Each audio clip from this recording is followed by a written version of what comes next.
We're short of chairs, just pull one over.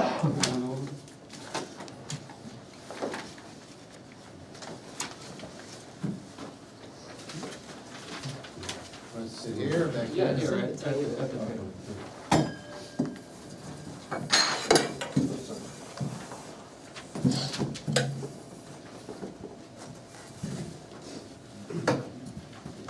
All right, so, shall we introduce ourselves, so just so everybody knows who everybody is, okay? I'm Dave Robbins, Planning and Zoning Administrator. I'm David Ropian, I'm an alternate from the planning board. John Stadler, member. I'm Tim Cook. I'm Vicki Smith, I'm a member, but I also want to disclose, I used to have 3 years at Crossroads, and I've also served on the board, but I don't feel like that previous part of my life would have any bearing on how I evaluate this. Does anybody have a problem with Vicki serving on this? This is an informal, there's no decision to be Yeah. made. So Well, I there's just, no- I don't feel like I need to recuse myself. Okay, and Rusty Keith, select board representative. and why don't you all introduce? Sure, Rod Finley from Pathways. I'm Brad Whitehead, School of Crossroads. And Phil Harrison, former parent and former trustee. Assume we've all had a chance to look at this, but why don't you say whatever you'd like? I'll start off, I just want to say thank you for making time to meet with us tonight and give us a little bit of feedback on this. I know it's not mine, but it's sort of a complicated series of questions where we're trying to figure out as to how to. Well, I think it's first of all, I'd like to thank you for coming in for an informal, because it's really a good idea. Great, because we're sort of trying to figure out the best path forward. And as the committee might know, that in 2005, we got approval for a middle school building on the north side of the property where the Bancroft building is. And now we're in discussion of relocating where we were thinking about putting the building into a different location. What we're trying to do is have a location that really connects the two parts of the campus. If you're familiar with Crossroads, you know that the lower school is housed in what we call the Clee building, which is part of the condo association. And then the Bancroft Campus Center is in the north section of our property. And we're trying to find a place for a middle school that really would sort of connect those two anchors of the campus. It's a little bit complicated because the southern part of the property, the southern section of the property is part of the condo association. And we're trying to determine how to bifurcate from the condo association and combine the two properties so that we have more flexibility in terms of where we can place the building. So it's essentially, instead of having the current location which has been approved, trying to move that location to another place that would fit in better with our master plan. And we're not sure exactly how to proceed in terms of how we potentially combine the properties, how we separate from the condo association, and how to sort of create a cohesive master plan based upon that. But as you can imagine, the current middle school was built about 19 years ago. It was considered to be a temporary building back then. It's long outlived its purpose and really isn't adequately serving our students or our school community at this point. So we really need to address it, and we need to figure out a way to, hopefully in that addressing it, combine the properties in a way that really fits into a more cohesive master plan. I just have one question, just for clarification. It looks like you own all the land where the 13 Dartmouth Highway is? I'm sorry? And you own all the land where the condos are? Well, the condo has an A unit and a B unit. The condo association has these two parcels of land. It's area 1 and area 2. Right. Right. Right, okay. And all the condominium owners, including Crossroads, own all the land jointly.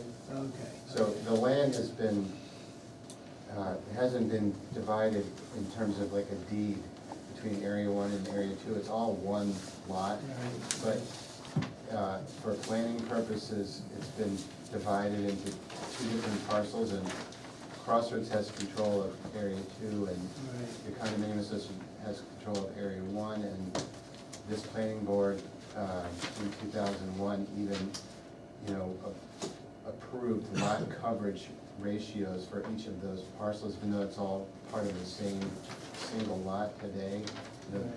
There's different approved lot coverages, so that's, one issue that we wanna get some feedback on. Sounds easy. It's not, and. No, I'm sorry, I'm being facetious. I mean, I think that's, one can ask, why are we here? Because we could go ahead and build a middle school building in the place that was approved back in 2005 today without going through a lot of time and effort. But it's really, I think it's an exercise in good planning that the school wants to do, which is trying to take what was two separate parcels of land, and back in 2005, we didn't think that the part that's part of the condominium association, the Clee building that used to be GDT, would be staying part of the school over the long term. Once we had a change of heart and decided we want to keep this building, we didn't have any plan that kind of married the two, physically separated buildings. And so with the need to build this middle school building, it's an opportunity to try and pull everything together into a better cohesive plan, but it's complicated, and there's a lot of hoops to jump through to make that work, but I think that we feel that it's worth the effort to at least explore that with you and with the condominium association owners also. So my understanding from reading this was you wanted to see whether we could figure out a way for that to work, or whether you need to apply for a variance, or are those essentially the two approaches that you? Well, I think,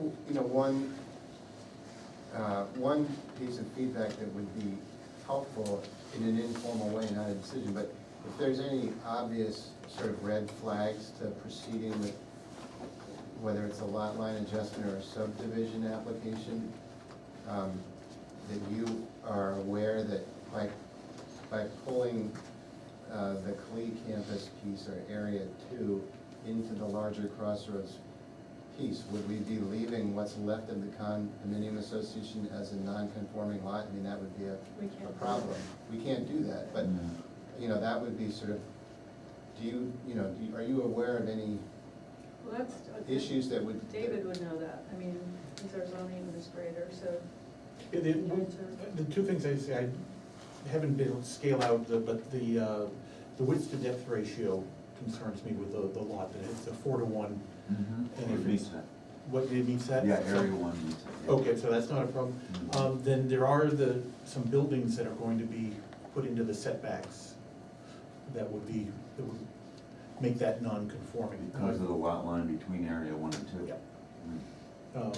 Now, I think that's something that, and I'm not sure if the zoning board would approve a variance for that, but I don't think that it shows show hardship. So I think that's going to be the biggest hurdle that, at least with this plan, getting those lot lines so that you have those buildings are outside of the setbacks. So what about the lot coverage? I was wondering about, would area 1 be lot coverage appropriate if the. That I haven't Crossroads- calculated out. Yeah, so it may be more than the setbacks for the buildings. Yeah, and that's So- something I think, for you to take a look at the buildings that are there, get the lot coverage, and calculate that and see where. So, can I just ask a question about this line? This is the proposed line? Or This is is, this is what you, the condo association has determined as the line? This right here is a line between area 1 and area 2. And it's, And this is considered a single lot. yeah, and that's defined in your condo association agreement now, and, so there was never an attempt to, I Not guess, yet. pull that out. Not yet. Right, no, this is kind of what you're talking about, this is an Right. attempt to, but how does the condo, I just wonder if there are condo association rules which would prevent that, other than zoning rules. The biggest rule, if you want to use that term, is that we have to get 100% of the owners to sign a deed.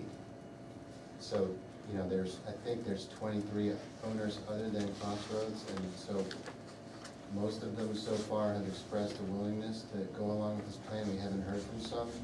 There may be some who spend most of the year in Florida or someplace, and we have a hard time tracking them down to get their approval, but that's one of the hurdles. But there's no other, we checked with, there was some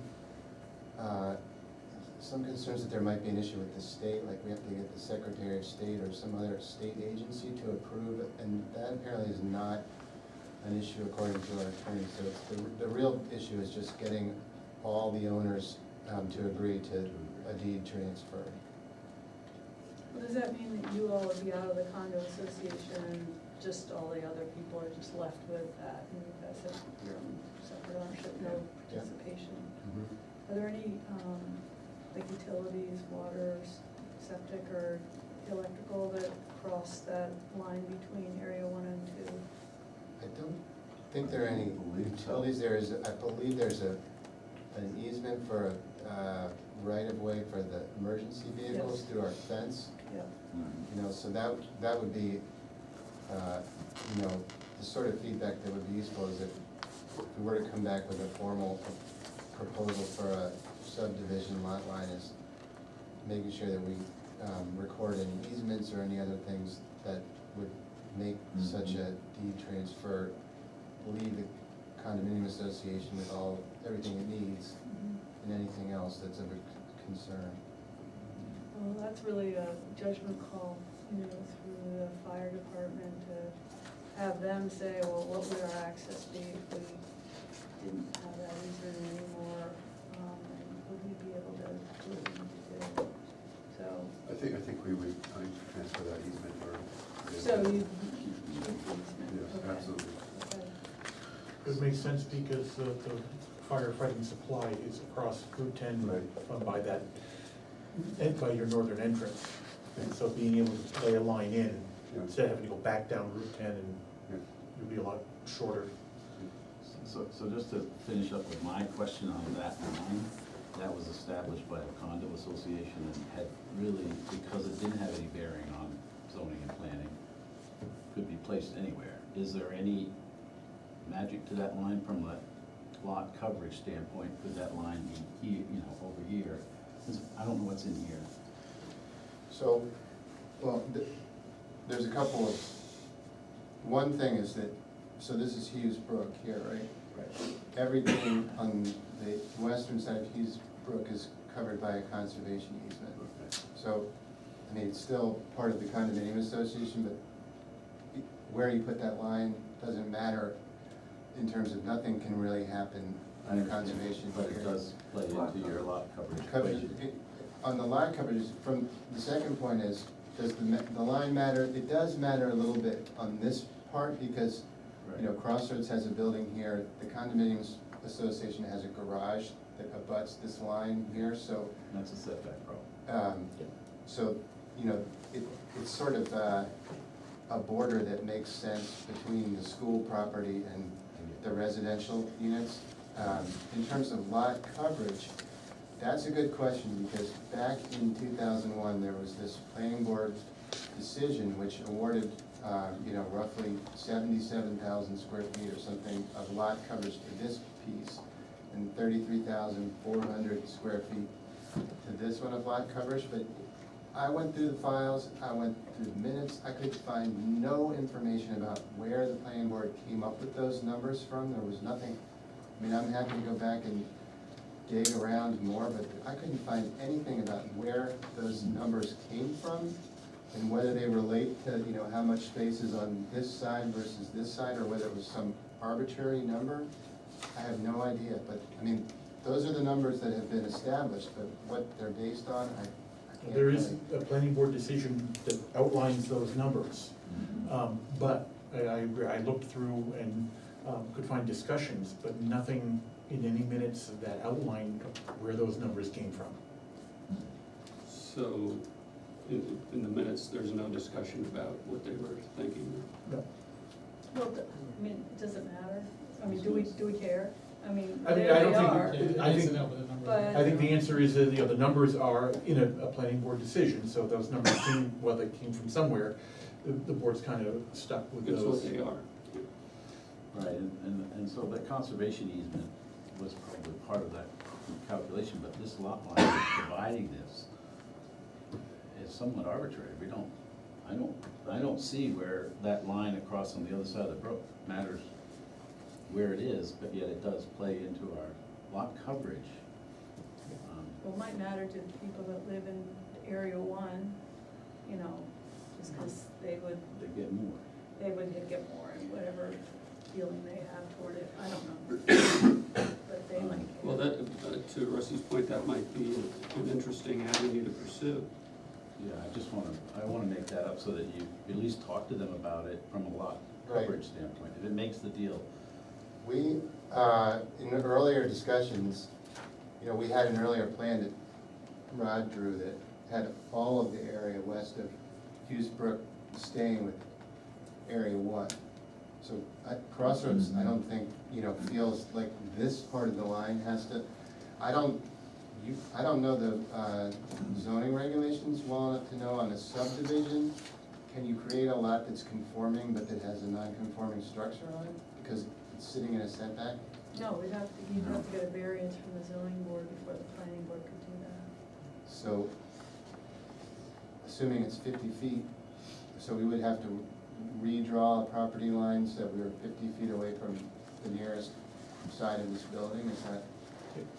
We didn't want to go down the variance path, is that correct?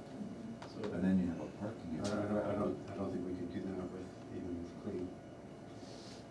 Well, it's not so much clay, it's this garage building, you can't, it's sitting in this side yard setback where this line is. Well, could you rebuild the garage for them, some other location, just replace it at some location so that you don't have to do all these crazy things about the setbacks? I mean, that might be cheaper, just. And I don't know what your building a new setback garage. is from Clee on, for this line. If that's less than 50 feet, then that's also going to be an issue. But there's nothing in the condo down here, right? So if you had to widen it 50 feet this way and then 50 feet that way, just to sort of keep everything, I mean, that's something, And then have a parking easement, maybe. yeah, something that we Because the could, parking isn't required to meet that setback. Well, is that gonna be harder to get from the condo association than would be to get a variance from the? Variance won't be easy, so. Variance yes. would be very difficult. Setback variance, I would imagine. Is that? Yeah. No, Yeah, I've never got one. You need to ask, I mean, one of the things the zoning board would ask you is like, well, did you consider putting the lot lines 50 feet away? Mhm. And you need to be able to give them an honest Right. answer and say yes, and that wasn't a possibility. Yeah, you have to show hardship. Well, the hardship is, yeah, and yeah, it's not. so it'd be a good idea to go through the steps of pursuing other alternatives so that if you did go for a variance, you'd at least have the record when they asked you those questions, well, we wanted to do this, we tried that, we tried that. okay. It is a high bar. As far as looking at this as a lot line adjustment versus an actual, just a subdivision, so you know, if you split it and had two lots, remember you would have 100 feet down the center that would be Right. non-buildable. Right. Exactly. So it seems that a lot line adjustment would give you a better, or you would at least not have that 100 feet that you Yeah, couldn't. the merger. So you're recommending two lot line adjustments, Well- essentially, one around Well, Cleve and then one for the other. No. That one lot line adjustment That where would you would, disappear. basically you would just annex, Volunteer and merger. yeah, area 2 into your northern lot. And this lot line would disappear. And then this one would need to be adjusted. So what are the steps to get a lot line adjustment? Pretty much the same thing as a subdivision. It is a type of subdivision as far as the state is concerned, Right. and their definitions and. So I have a couple of questions so one is, relates to process. So if we are able to, address the setback issues satisfactorily, so that we would not be creating any lots with buildings in the side yard setback, would it be your preference, or what do you think process? Should we start with an application for a subdivision or a lot line adjustment, and then later on come back with a site plan approval application for a middle school building? Like, should we do it in two separate steps, or Well, try and do it all at once? If I'm understanding correctly, I think you would need to get the lot line adjustment before you could go ahead with. Right, if you were, Okay. if for some reason you weren't able to get the lot line adjustment, then you wouldn't be able to go forward, so Yeah, so I think putting out a lot of effort to. The sequence would be lot line adjustment, and then you would take it from there. Okay, and then, a related question. Since we know that we're gonna have to get approval from all of the owners of the condominium association for this to happen, is it possible to have an application with you, and assuming that it met your approval, like you could approve it, obviously subject to getting all the signatures before it could happen, or would we be better going to all the condominium associations and somehow getting them to sign a deed in escrow, subject to planning board approval? Like which I think- They're owners of the land that you want to have lot line adjusted, so you need to have their approval to start the project. They have to be on the application, either, through the condo association, Yeah. but they need to all have buy-in before. And it would, I would imagine that just on a practical level, that makes more sense, because that's your gate. I mean, you've gotta get through that gate one way or another. Right. Why not find out whether that's a no-go or a go from the start, instead of putting a lot of energy into something that might not go anywhere. Okay, That's not, I'm not speaking from a zoning point of view. right, no, I mean, Just that, from a there's practical good point sense of in view. that. What about the issue of, the existing lot coverage approvals for, this property and then these two properties which have different amounts approved? Like, obviously, you can't be, I'm asking you to give a definitive answer, but are we off base, like, with this sort of idea that we might be able to more or less take the 33,000 square feet of lot coverage approved and 150,000, and we combine these properties into one, take 30 and 150 and come out with something like 180,000 square feet of lot coverage? Or by merging them, do we have to start all over again? Because that would be,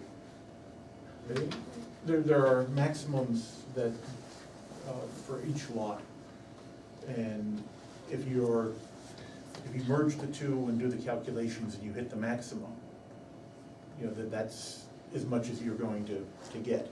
If your larger lot to the north is at the maximum and you merge more into it,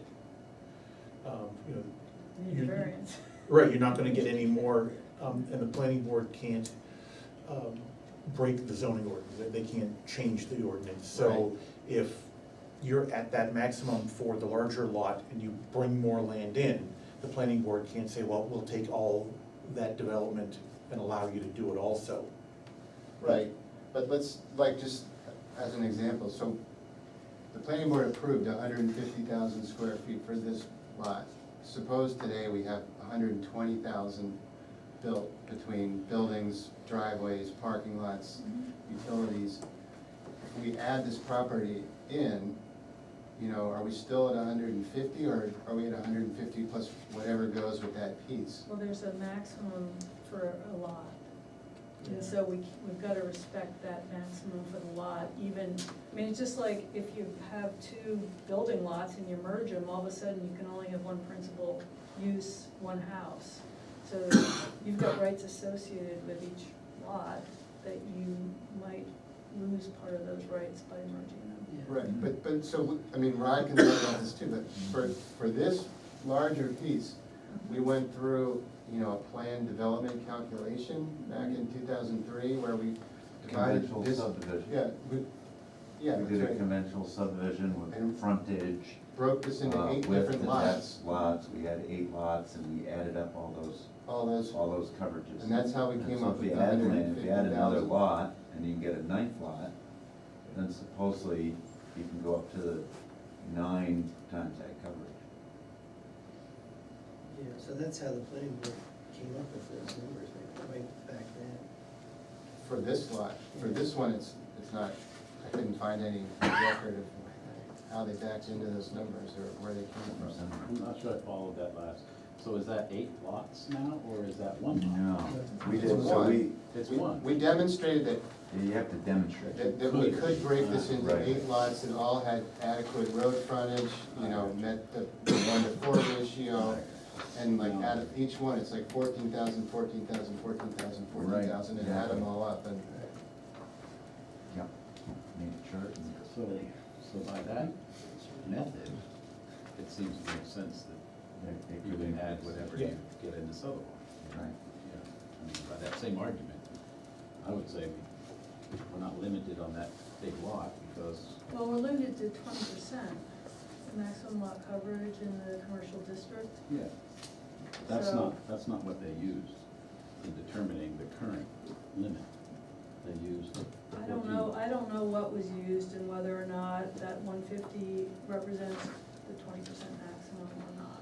I don't know. What was subject to the plan development, conventional Right, subdivision, you know, that we went Right. through, so. Yep, right, well, I don't really know what I don't was- think we're anywhere close to 20%. No, Okay, so if you're not exceeding the 20%, then Yeah. fine, you've got more to add in.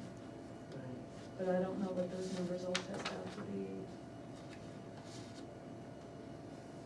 Because I don't think that the maximum lot coverage can be exceeded by a planned residential development. I mean, you still have constraints on your lot.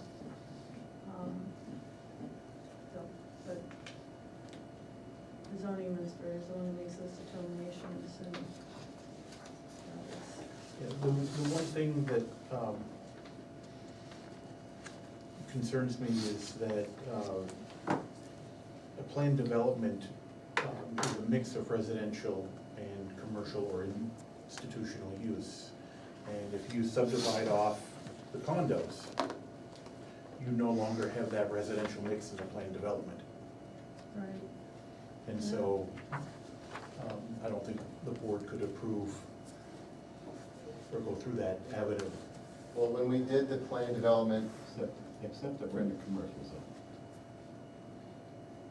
for this piece, Does just, that really apply? But I'm looking, you know, right under the plan development, the first, you know, or restriction is at least 15% of the floor area shall be reserved for residential use. right, and so for our existing permit for this lot, we do have a carve out of like 12,000 square feet can only be used for residential. For the gross Off the floor shoe area. strap.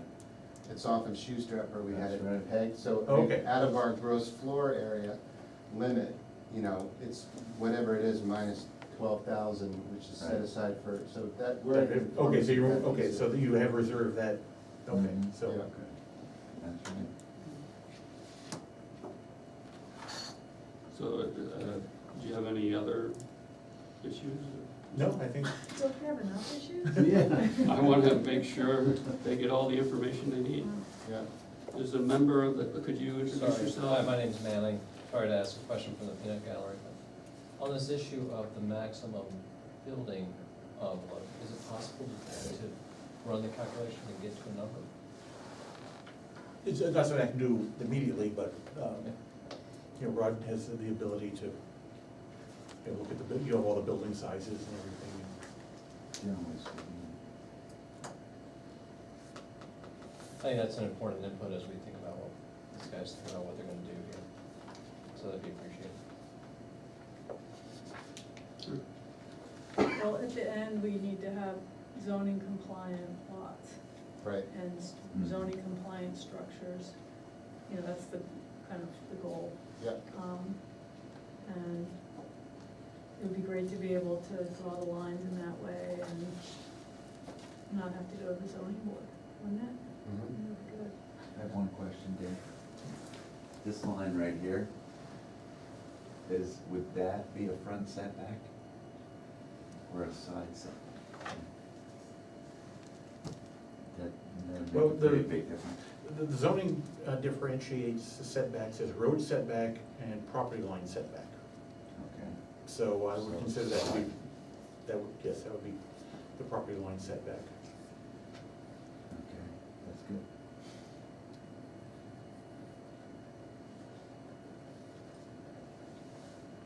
And so that's what we were just looking at, the different.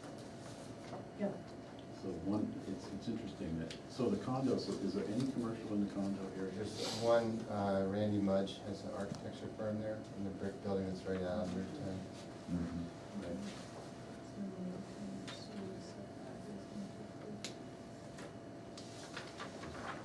Yeah. So, So is there 100 feet between the buildings where you could possibly move that one? No. Have to move the I don't building. know, we have to look at, there's not anything on this side that would get in the way of moving that line, except it's parking area, but as Rod said, you know, we might be able to get an easement from the condo to use that, their land for our, Right. and then there's nothing over here, I don't think.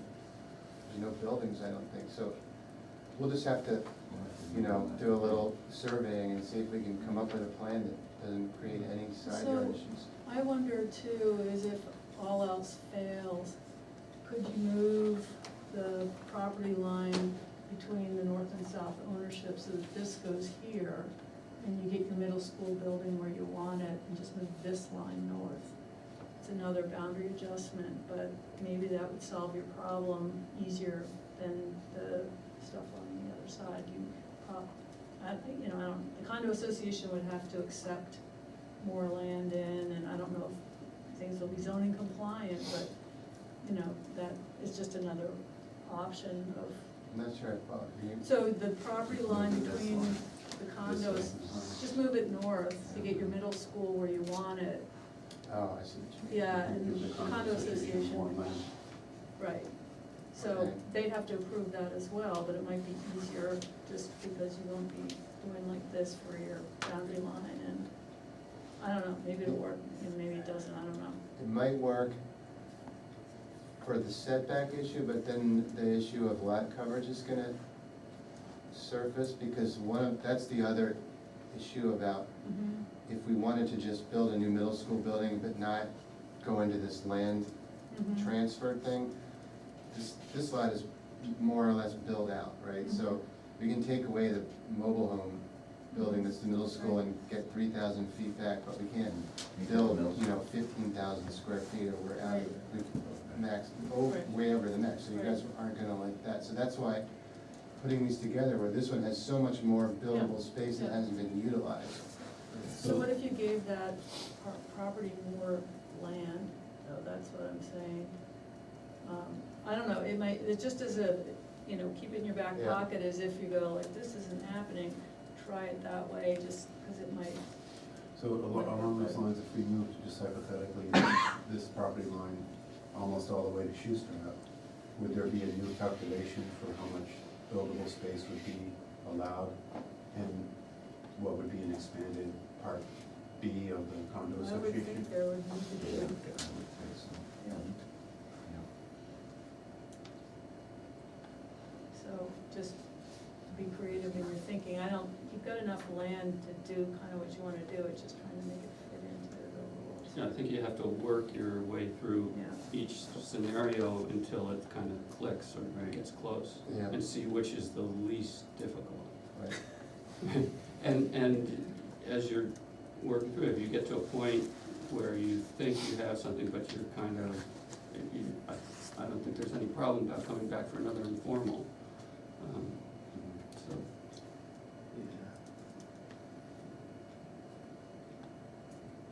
Okay, all right. thank you. Well, thank you very much for your time. Appreciate you coming in to talk about it.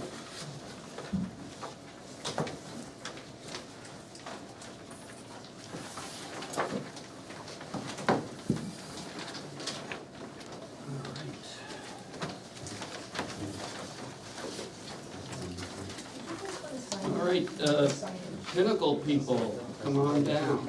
Oh, more alliteration. I'm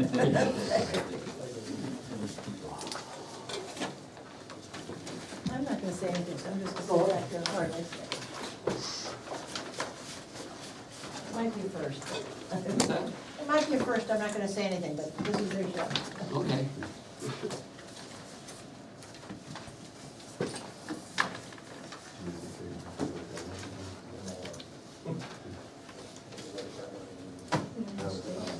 Okay, so this is a final subdivision, a major subdivision hearing. So, So let me give a quick introduction. I mean, no. I don't know, many of you have probably met Will Davis, he's with Horizons Engineering, he's done an engineer work for us. Quick introduction to people? I heard them Okay, good. So, I'm Eric Furstenberg, I was late, so I missed the introductions. Sorry for being late. so let me give you a short introduction. We're here to get a determination of our rights for our 98-acre parcel. is this the 98 acres is the remainder from the other? I mean, it's 98-ish, I mean, we'll tell you. And how many acres was the lodge lot? It's 12-ish. Well, So it was 110. It was 110. On the lodge Okay. side, yeah. And the prints that you have show a conventional 5-lot subdivision, but this is not our desire. That instead, we'd like to cluster our development. I think the only way to do that is to use lot size averaging.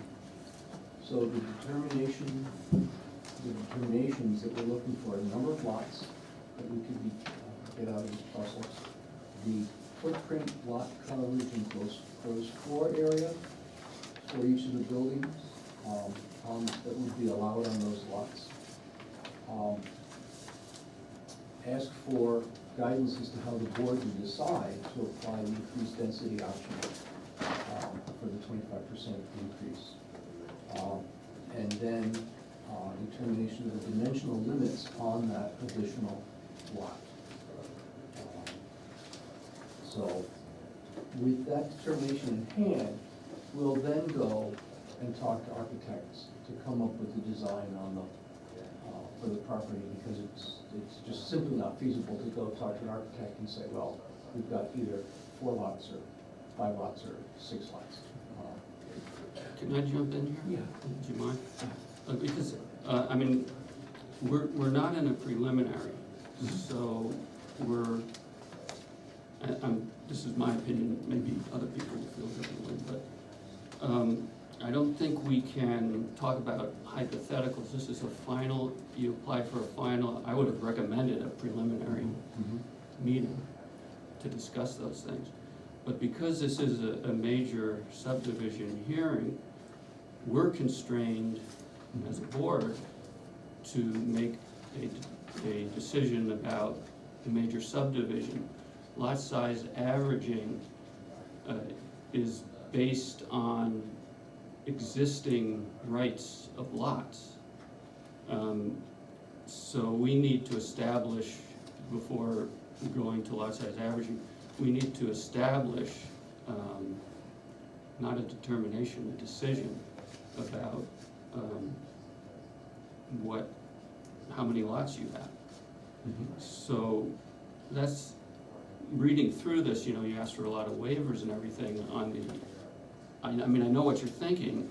That would have been good for a preliminary, but because you're in for a major subdivision hearing, we need to have all the information and make sure all the lots that we decide on are viable as lots today. So that's In a conventional. in a conventional subdivision. Okay, so I have two more sentences to say here. So we would take the information from this, engage architects and come up with a plan. And in fact, I specifically was going to speak to those waivers to say, we don't have a design. We can't have a design. You don't need a design for your lot size averaging. We need, this is a major, I'm not sure whether you got what I said, this is a major subdivision, final hearing for a major subdivision, which means we're not concerned with lot size averaging here. If you had, let's just say you had 4 lots on that 98 acres. And you came to us and said, we want to do a lot size averaging subdivision, we could take it from there. But I don't see how we can do that without having made a decision to, let's say theoretically, decide that you have 4 lots. Yeah, if I think, Go ahead, yeah. I just, I guess part of what we'd like to do, I suppose, is understand the process. You know, I think we talked with David ahead of time, and my understanding was that we needed to demonstrate the conventional subdivision. However, we don't want to actually complete a conventional subdivision, right? Okay, so that's the point I'm getting at, is that's why I thought it would be good, you know, in the subdivision regulation says the planning board recommends preliminary applications for major subdivisions, that's 303B. And this is precisely one of the reasons why. When you're coming before the board for a final major subdivision, that's what you're coming before the board for. So in terms of process, what I would have told you was come in for a preliminary because you want to talk about theoretical stuff and get our input. But this is a final hearing, so we don't really have that option. So, Don't we have the option to discuss it and continue the hearing if we don't have all the information that you need to make a decision? Yeah, absolutely, but it'll be a conventional subdivision. It's not gonna be lot size average. well, wait. First off, I clearly understood David to say we have to file an application for a major subdivision in order to be considered for lot size averaging. Because you need to, the only way the board can make a decision that says you have this many lots is to go through the process of a major subdivision, to show that you have however many lots, and the board makes a decision, so yes, you have this many lots, we approve this many lots. So the board has to have all the information to be able to show that the decision they're making is correct. That they're not, that all the lots are. And then do we have to go away and then come back and say, well? Yeah, I mean. Well, then you know how many lots you have to do your lot size averaging subdivision, you figure out how many, you know, how you want to configure those lots and come back and say, okay, now we're gonna do a. So it's not a theoretical exercise. You have to have those lots for us to be able to work through the lot size averaging. so Rich, I think what John's saying, I think we have to look at it, like, we have to pretend that we don't know what you guys are doing. We just have to say, okay, you've got this 98 acres, how many lots can you divide it into? I get that. And that's what that's what we have to do now, because it's a final thing. And then, once that's determined, then we go from there. Well, If you had come to the board with a lot size averaging subdivision and shown, here is our lot, here are the lots that can be created, and then we're going to, but we're not gonna do that, we're going to create these smaller lots, and here are the smaller lots, then it could all be done in one process. But you you wanna know how many lots ahead of time. The only way the board can give you a definitive answer is to make a decision on your major subdivision. Right, which is what, admittedly, we've requested a lot of waivers, and part of that is because we didn't wanna go through it's gonna be a lot of expense for them to dig test pits on every lot, and, Don't we go. already have that? I mean, I've Yeah. seen. Yeah, you should, I mean, I have old maps where you have that So information. can you place some of those pre-existing, potential leach field areas on each one of these lots? Yes, certainly. And Right. I know you've got driveway layouts for them as well. So, and it's, I don't think that's a problem, and we can have we can go through the checklist, tell you what is incomplete, because I think it is incomplete. And you can provide what we need to have to make the decisions for your conventional subdivision. So are there any successful lot size averaging applications that you could look to as a guide for the proper way to go through this? Most of the, if I can call them LSAs, most of the LSAs that I've known of have not been like yours. They've been, like to get an extra house on a lot where there are two lots, and instead of having the house on the other lot, they want it on the same lot. And you can look to those. I have old stuff. So we can do that offline. There's one up on, I know we reduced the frontage up on, I have an old one here, actually. not Acorn. Is it It was not Man? Acorn? The Mans, remember the Mans? Yes, the Mans were out on, Wasn't right across the street here, the Habitat for Humanity house, wasn't that a lot size averaging Yeah, I think that was Yeah. subdivision also? But, I mean, I don't think it's that complicated. Let's say that you bought the 98 acres today and they had been subdivided. And you had however many number of lots. It's not a complicated thing to figure out, I don't think, which is that, okay, now I've got X number of lots, I'm going to the planning board with my LSA plan for a subdivision. You follow? Yeah. So how is that different from what we're doing today? Because you don't have, your lot is a single lot. You need to have it subdivided before you can, in other words, to go to the LSA, you need to have more than one lot. So do you have to actually complete the subdivision? Yes. You have to file and I mean, record it, I don't record it think and you would everything? have to record it, you'd have to get the No, we planning just board's need all the decision information. to You'd have say to- yes. Right, I think all he's saying is that our application is incomplete, which I think we understood, we had waiver requests. well, that's not a problem, we can just go through it. So, can I, so just for my clarification here, 'cause I'm on a steep learning curve here.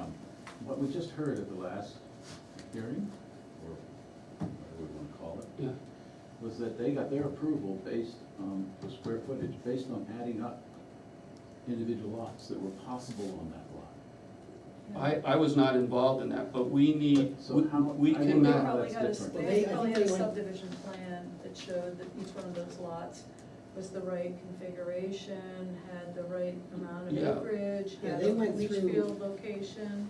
They went through exactly what they're gonna have to go through. and they got I think they said they got 8 lots, so they already went through that. They went through, and the planning board determined how many lots they had, I see. and then they went from there. So just to be clear, I guess, I mean, we have done a lot of this work, right? We've done there's a detailed spreadsheet, there's a lot Yeah. of work that went into determining this lot layout and coming up with these lots. So we've done a lot of it. I understand we don't have test pits, and there's a few things that we've requested waivers on.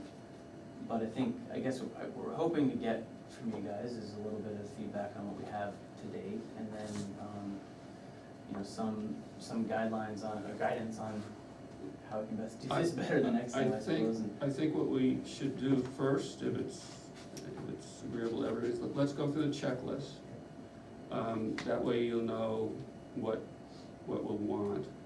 And I mean, I'm certainly willing to tell you the things that I think are important. And there were a few things we certainly wanted to, some input on, so, yeah. Sure. Does anybody have other point of view about that? No, I think that's a good way to communicate is using the checklist. Okay, I've actually left it on my desk. all right, so we will take a 30-second break, no, 2-minute break, and discuss the weather. Let's recap what's happened on here. No, let's, really, let's absolutely. Is it still going on right now? No, it ended, just when I drove in, right when it I couldn't do it. No, ended. I heard most of it. no. Oh, did you? It's scary. Where we've ended up here. Yeah. What did you run in your high school? You're Yeah. not. He said, she said, that's what it comes right down to. Yep. It's really crazy. That's why I suggested the weather. Everybody better get rid of what's on their Facebook pages right now. I have never Never been, indulged? yeah.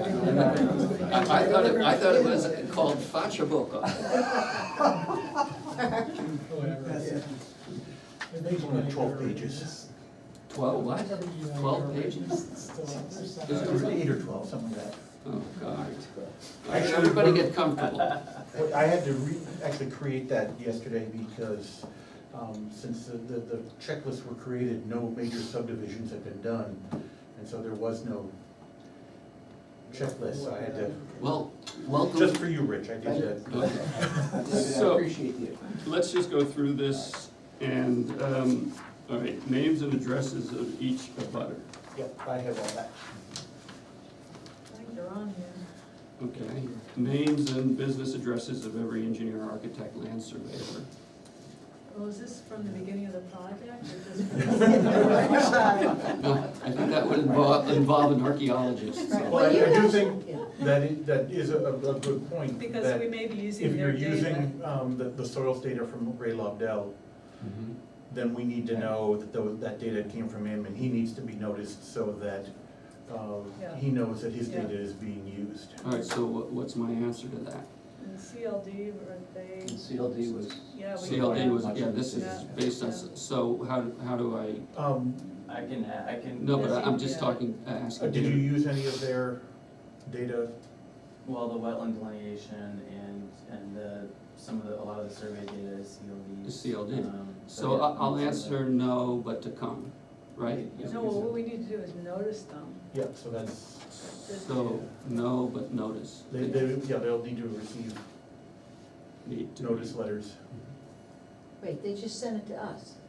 Now we have to send them a note saying, we got it? No, basically, you're sending them a note saying that they knew that you were using it at that point in time, now you're reusing it, so they need to know that their data is being used. No problem. That's why they sent it to us. Okay, You guys might not know, but Will used to work for CLD, but remember him as a younger guy. He's still a younger guy, I'd like to point out. I'm sorry. all right. Provide 10 blue or black line paper prints, including or meeting the following specifications for each map. Topography lines showing existing and proposed changes in topography. Not really. No, okay. We have existing, yeah. We have existing, but, I mean, the grading, that would need to Okay. go into the, So I'm answering both of those no. yeah, Conservation district map. yes.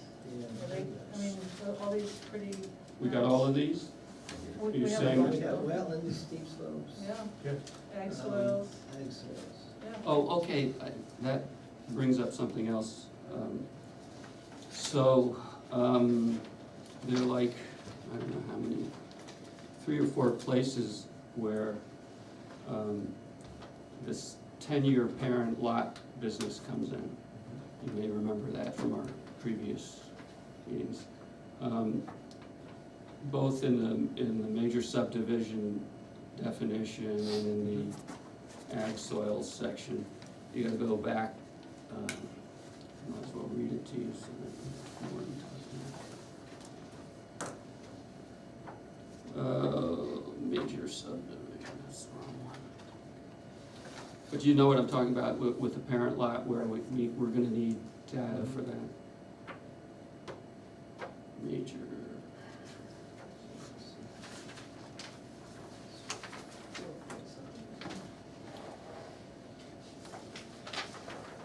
Okay.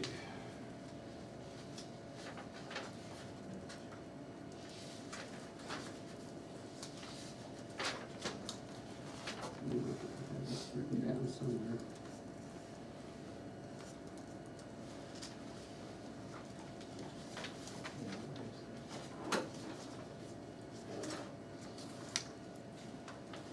Parent lot is defined, 233, but I don't know where it comes into play. It comes into play in the ag soils, and it comes into play just with the major subdivision. Let's see if I can find a reference. Well, the definition is, got some, any such subdivision, including lots created, will be treated as part of the new proposal for purposes of analyzing its effect and applying all review criteria.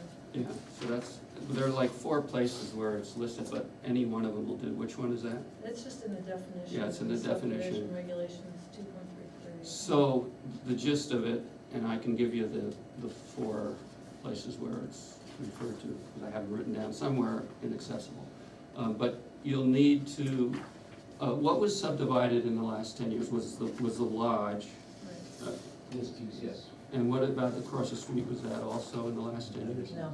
No, okay. So we'll need, similar, that'll need to be included, because we're gonna need to go back. It's not we can, it's we shall, so we don't have a choice. So we need the data for that as well. Okay, I see, to count it as its own lot, is that what you mean? No, Calculations for it? it's to,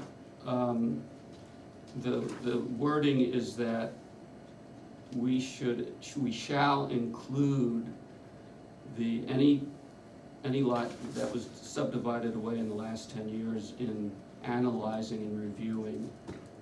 Yes, the parent lot, right? Yeah. It says any such previous subdivision, including lots created, will be treated as part of the new proposal for Right. the purposes of analyzing its effect and applying all review criteria. So, basic, I'm sorry, go ahead. no, So it sounds like, so we need to show things like, we need to meet the checklist criteria for this property as well, is that basically Yeah. what we're saying? Okay. basically, that's it. Yes, so that's what I wanted to make sure we did before. All right, so, where were we? We were on topographic maps, we already did that, right? And we said no. Conservation districts 1 through 7, oh, that's why I brought that up. But we're saying, so we need 10-year parent lot info. Otherwise, we have it all, right? Well, no, No? I don't think, I don't know, do we? I guess we do. Well, See, let's, all the other lots let's are make shown. sure we have size per requirements, scale no smaller, Oh, what? scale no smaller than 100 feet per inch. This is Yeah. 150. So they did ask for a waiver for that, but I think that is a reasonable waiver Waiver, due yeah. to the size of the lot, trying to Okay. fit that on. So let's give them the waiver for that. Just say reasonable. Lot size or Yeah, I Scale. mean, it's just on the face of it reasonable. Size requirements of the county, okay, complete boundaries of an area of entire parcel, it's all, isn't that all rural? And you wanted a waiver for that? I see, because it's fine, right? Well, I I think think it stayed on the print that If, it's. if it's stated on the print, Stated that's, on- okay, that's so- acceptable. So that's a yes, okay, location of zoning district boundaries, again, So, Conservation districts are shown. okay. Lyme Conservation District boundaries and acreages. Mhm. Soil types, including legend and locations of all percolation test sites, soil test pits and borings. No, we don't have those, so we'll need those. Surface water drainage ditches and swales, we don't have those. No, we don't really want all the test pits, we just want like enough to show that there's a possible successful Well, leach field area on each of the. We need a substantial area of less than 15% slope shown for any of the lots that they want. Well, And an area that's, I think it's 4,000 square feet. 4,000, yeah. That would be workable with that location. Yeah, well, we can put a house and something, No, it's just leach field, or at least. Just the leach field. You Just wanna a- see 4K areas for lots that are over 5 acres? we do, Yeah, okay. yeah, I mean, this is for theoretical Yeah. planning, you know, yes. So what are we saying for surface water drainage ditches and swales that we need what? They've shown this, the wetlands and the little streams here, so, So we're good. yeah, I don't really need to see ditches. Okay. A subdivision layout map. And then if the lot size average subdivision is planned, show the maximum number of lots. Well, we've been over that, so that's not applicable. Site survey map, size per requirements of Grafton County Registry of Deeds. Is this the same or? No? I feel like deja vu here. I just went through and grabbed all the requirements off the application, so it's in the same order. So I think there are some duplications, but, Okay, so, size per, let's just go through it, size per requirements of the Grafton County Registry of Deeds. Somebody help me here. Yep. It's 22 by 34, Yeah. this one's. Scale no smaller than 100, we're fine. Be Waiting. prepared, signed, and certified by a New Hampshire licensed land surveyor. Nope. Nope. Complete boundaries We and, do need that, yes, I mean. complete boundaries and area of entire parcel, North Point bar scale date and dates of any revisions, and I'd say, again, with the parent lot needs to be added on there. Question on the LLS, would you accept, the subdivision plan which shows the full boundary of the parent parcel that was recorded as our stamped boundary plan? I don't know. I mean, it would be a stamped boundary yeah, plan. I don't see a problem with that. It's a recorded plan, I mean. Okay. It showed, you know, that's the, in many cases, when the board gets a lot line adjustment, it references the recorded plan for the complete boundary. Okay. The board accepts that, so I don't see an issue. Yeah, but for the, the complete boundaries and areas, we're gonna need the parent lot added.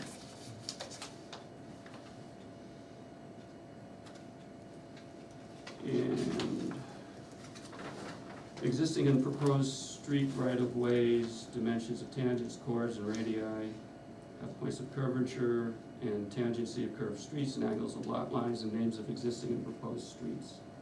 We gotta get that on there. I mean, is What's the that, proposed name? we gotta name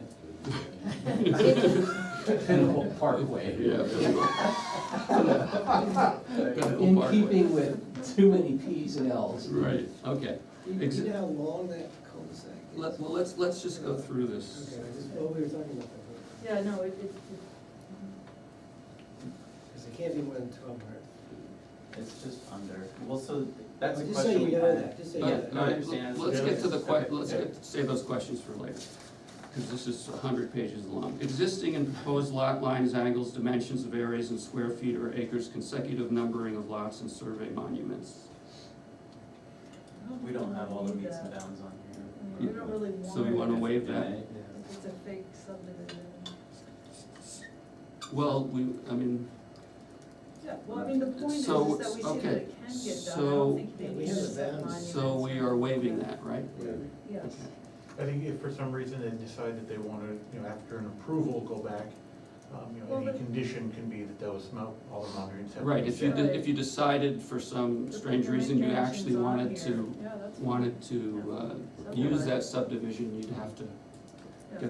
come back for that. Mine is on And part of that was noting that we are noting the bearings and distances, I think, right? On the Variance and plan. distances and, Do we need to do that? And monuments, if you record it. Right, but for the purposes of this Does any, well, subdivision, can we, No. it's No. just an extra step that would say. no, I would say We don't waive do and then, but put a set of condition right, only if that necessary. if Only if you you wanna record. record this, then you would have to update the. update the plan for that. Location of existing and proposed easements, including old wells, water rights, rights of way in areas affected by existing and proposed covenants, reservations, and restrictions benefiting or burdening the property. And that'll be on that recorded boundary plan that we have. So that's to come? So that shows the big leach field up at the hill. and all that. Should, I can take that as on the. All right, so that's to come, okay. Location of existing and proposed parks and other open space and significant natural and human-made features. Not NA. Location of existing and proposed utilities, wells, septic systems, buildings, drives, parking areas, stormwater drainage structures, and drainage ways. And we have, the scale that we're showing this at is, we probably need to blow up some of these sheets and you can see all of the. All right, so you'll give us, existing infrastructure. you'll give us some stuff there. Sounds like we're gonna need to. Okay, so to come.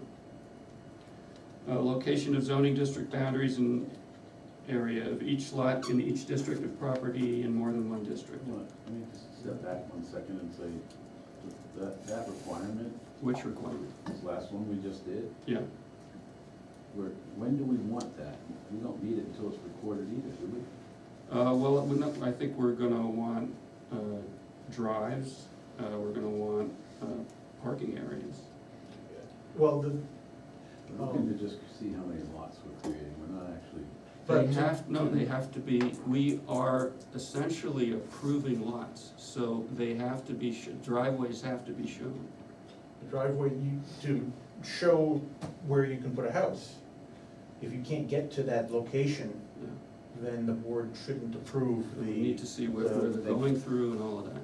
Do we actually have to show the driveway, or do we just have to show an area that, a No, you building could- envelope? I mean, everybody has to have their 2 cents, but I'd like to see exactly where the driveway would go, but. I think there's some issues that you have a lot of steep slopes in the Yeah. back of those Yeah. lots. And if Especially your lot driveway is 3. going to be going up a steep slope. Right, I understand, I think we might have a little, we have to adjust lot 3 for sure, so I Yeah, think I get lot that. three's got some Yeah. problems for driveway access.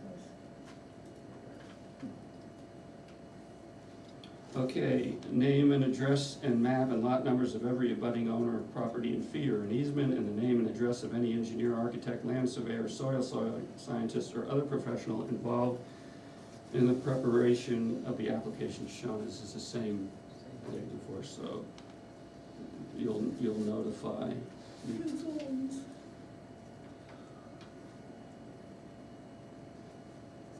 Okay, site location map showing location of proposed subdivision in relation to the general area of the subdivision. I think I know enough, just based on where Lockline Lodge Yeah. is. Yeah, we don't- That's I don't good think we enough need of a landmark. I would just say, we'll waive on, or recommend a waiver on that. Yeah. All surface water on and with 200 feet of the site, including rivers, streams, intermittent streams, lakes, ponds, marshes, wetlands, flood-prone areas, see section 2 of the subdivision regulations, and drainage ditches and swales. I think they have that. Yeah, Yeah, they have all the They've gone wetlands. off property. I mean, they've shown Post Pond, they've shown some on the power land. Okay,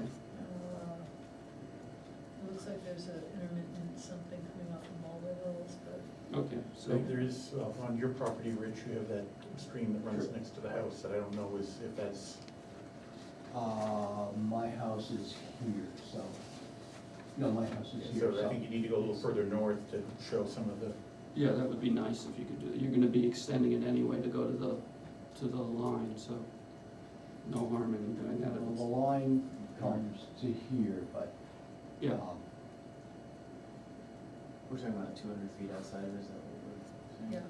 Yeah. I think we were thinking of it as this was our lot line, so I guess if this is our new lot line. Yeah, it's just helpful. Okay, so we're saying, well, we're saying yes, and that will add. Property setbacks according to Article 5 of the zoning ordinance.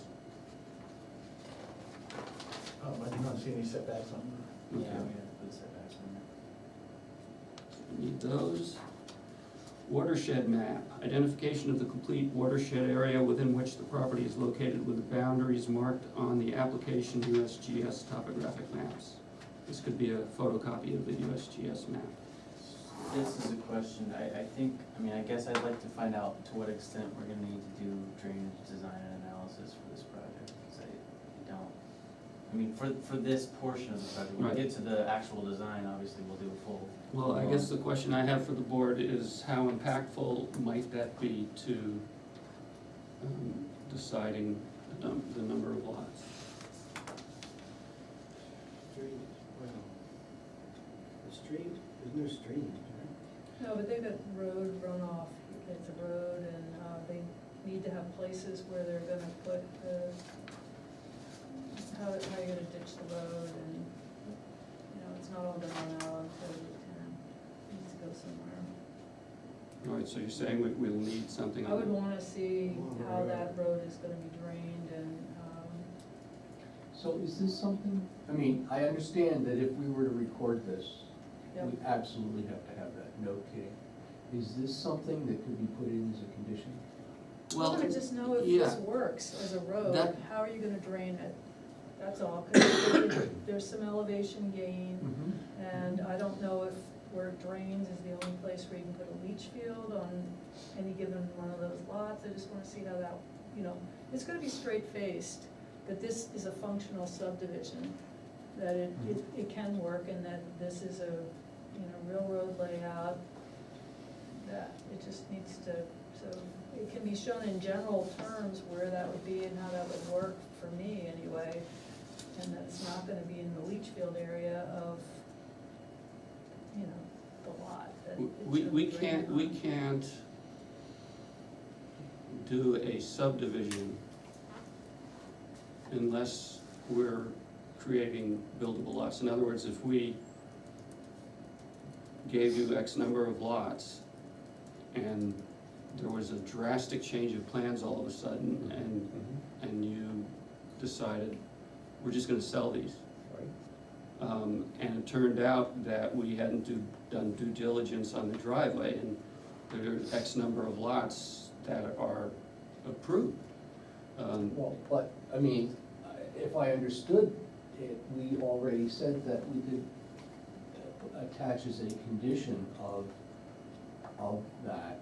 But it's not a condition. We need this we need this information to make the decision. The monuments, where those are if they're not physically located, that's not gonna impact the analysis of the lots.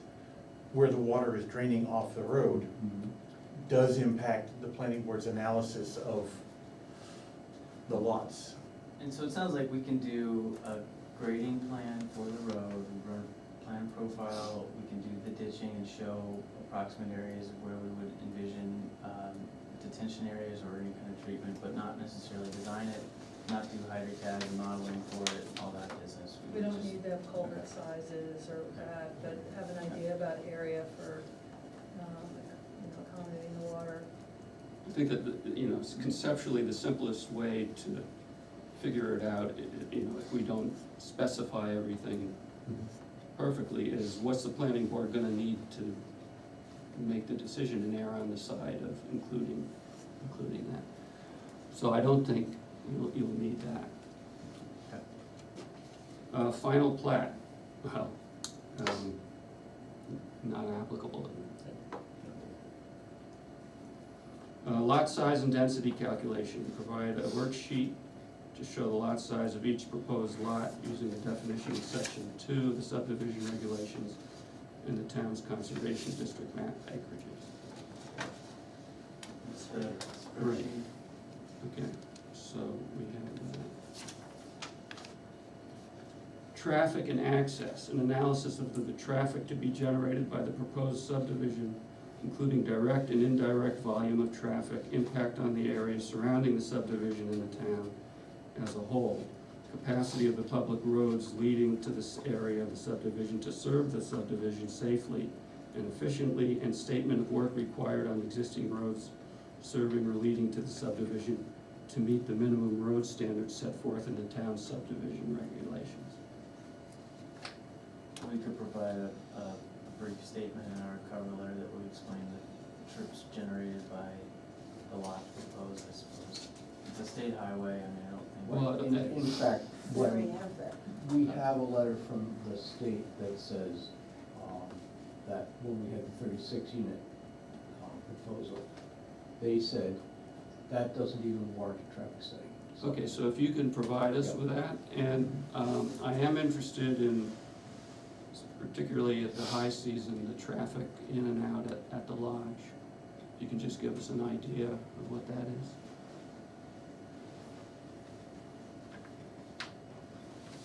Well, What do you mean by? It'd be less than the It would be- 38. It would be less than the 36 homes, there's 20 cabins.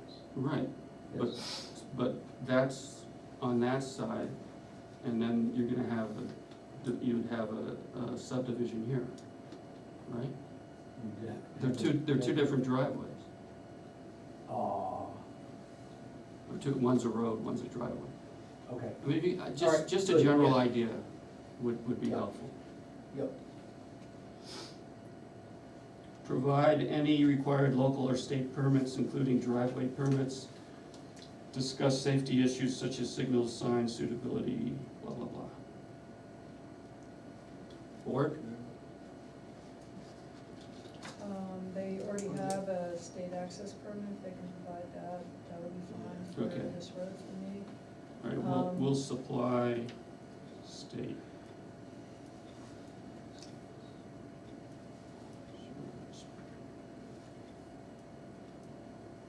Okay, sewage disposal.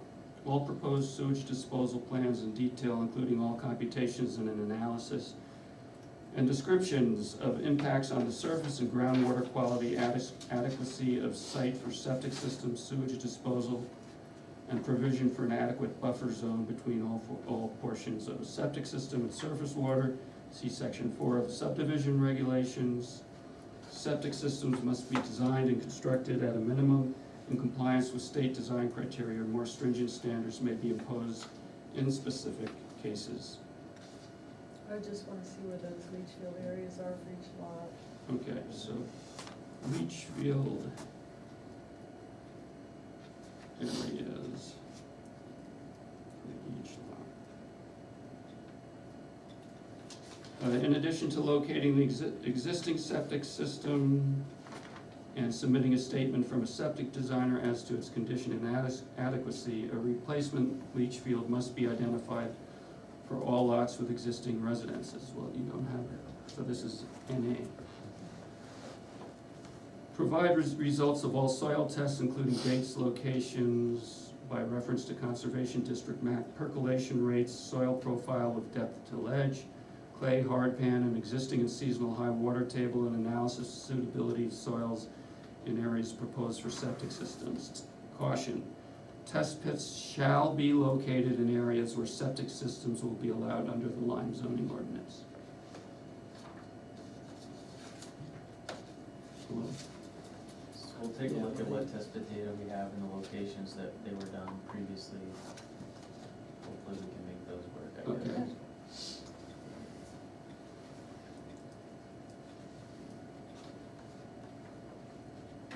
Okay, water supply. All proposed water supply plans in detail with a description and analysis of the proposed water supply, including computation of requirements and analysis of source in terms of flow rates and quality. Board? Knows about wells. Is it any of this, I'm just curious, lot size relevant? Like, if it's, I get it if the lots are small and it looks like we can't fit it on the lot, but if it's a certain size. Well, what are you referring to, this? Well, yeah, I'm kinda questioning when we, can we waive it based on the lot size? Well, that's what I'm asking. So the board needs to speak up. What do you think, Wes, Steve? I personally think when you get to a certain lot size, but I think you can waive that because there's got to be somewhere that, I mean, we have no trouble finding water. There's water on that. There's water everywhere. So Well, So I'm let's inclined- waive I mean, the I wells. would like the board to speak up instead of just Waive being the wells. silent. Waive the Okay. Wells, yeah, I agree. Um, Okay, public water supply systems, and surface water runoff, sedimentation and erosion, all plans to control surface water runoff so as to protect surface water quality and prevent sedimentation and erosion. Such plans should include the following information: identification of all easements express or implied for the drainage of surface water onto or across the property from other properties and from the property onto or across other properties. Cross-reference the easements to the documents provided in response to 16 title matters of this application. I don't think we need to see. All right, so we're waiving that? Well, I mean, he'll show us a drainage plan for the road, and if. Okay, so I'll just put, we'll Yeah, those show areas would be, drainage plan.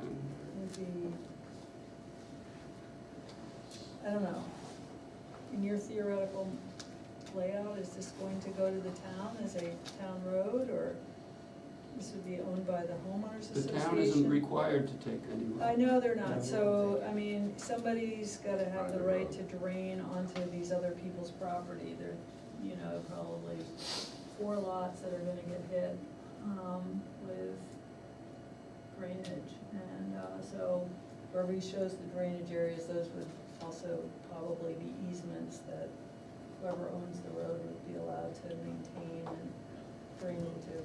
We'll So- get lots of theoretical easements in Okay, place. okay. But that, I think that they'll be shown on those, wherever he All right, shows the drainage. so what are we saying, that We don't need real easements at this point. They will show drainage on the plan for the road, anything else?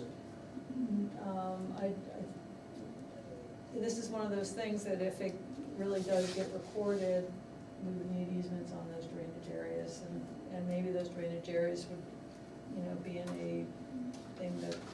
But was the what same I for- want the board to chime in on whether or I not, don't need easements I need now. specific I answers. think you should, If it's gonna be recorded. is part of the decision that if it gets recorded, then those easements will need to be defined and put in place. If it's not recorded, then, Same as the marker. right, same as the markers. I think the board should be provided with coffee, because we need a little. Live stimulation.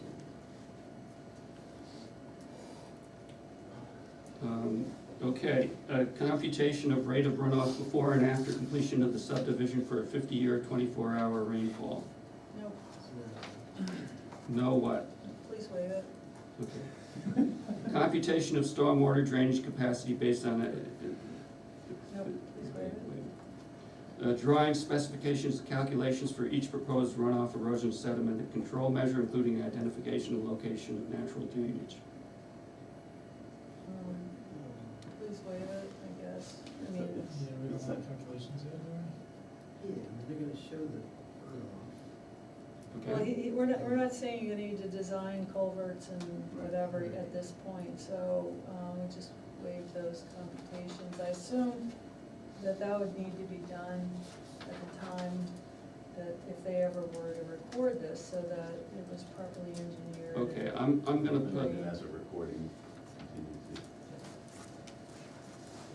Recording, same thing. yeah, need if it's recorded.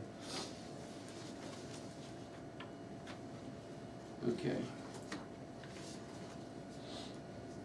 Drawing specific, okay, this goes on to ways on the natural drainage, ways on the property and surrounding area and location. of the proposed measurements for runoff, erosion, sediment control. Do I need to keep reading this, or are we okay with that? Okay. Analysis and description of the impact of the proposed subdivision on surface water quality. I don't think we need that, because I don't think it's gonna be that dense. All right, do you want this as an if recorded, or, okay. First, Pre- Preservation of significant natural and historic features, open space, and farmland. Identify and describe the plans for the preservation, protection of significant scenic points, brooks, streams, water bodies, marshes, wetlands. We'll keep going on. No, I think they should provide that. That's a really interesting narrative. Thank you. Rich doesn't have anything else to do. I'll take that as a wave. I wanted to hear about it.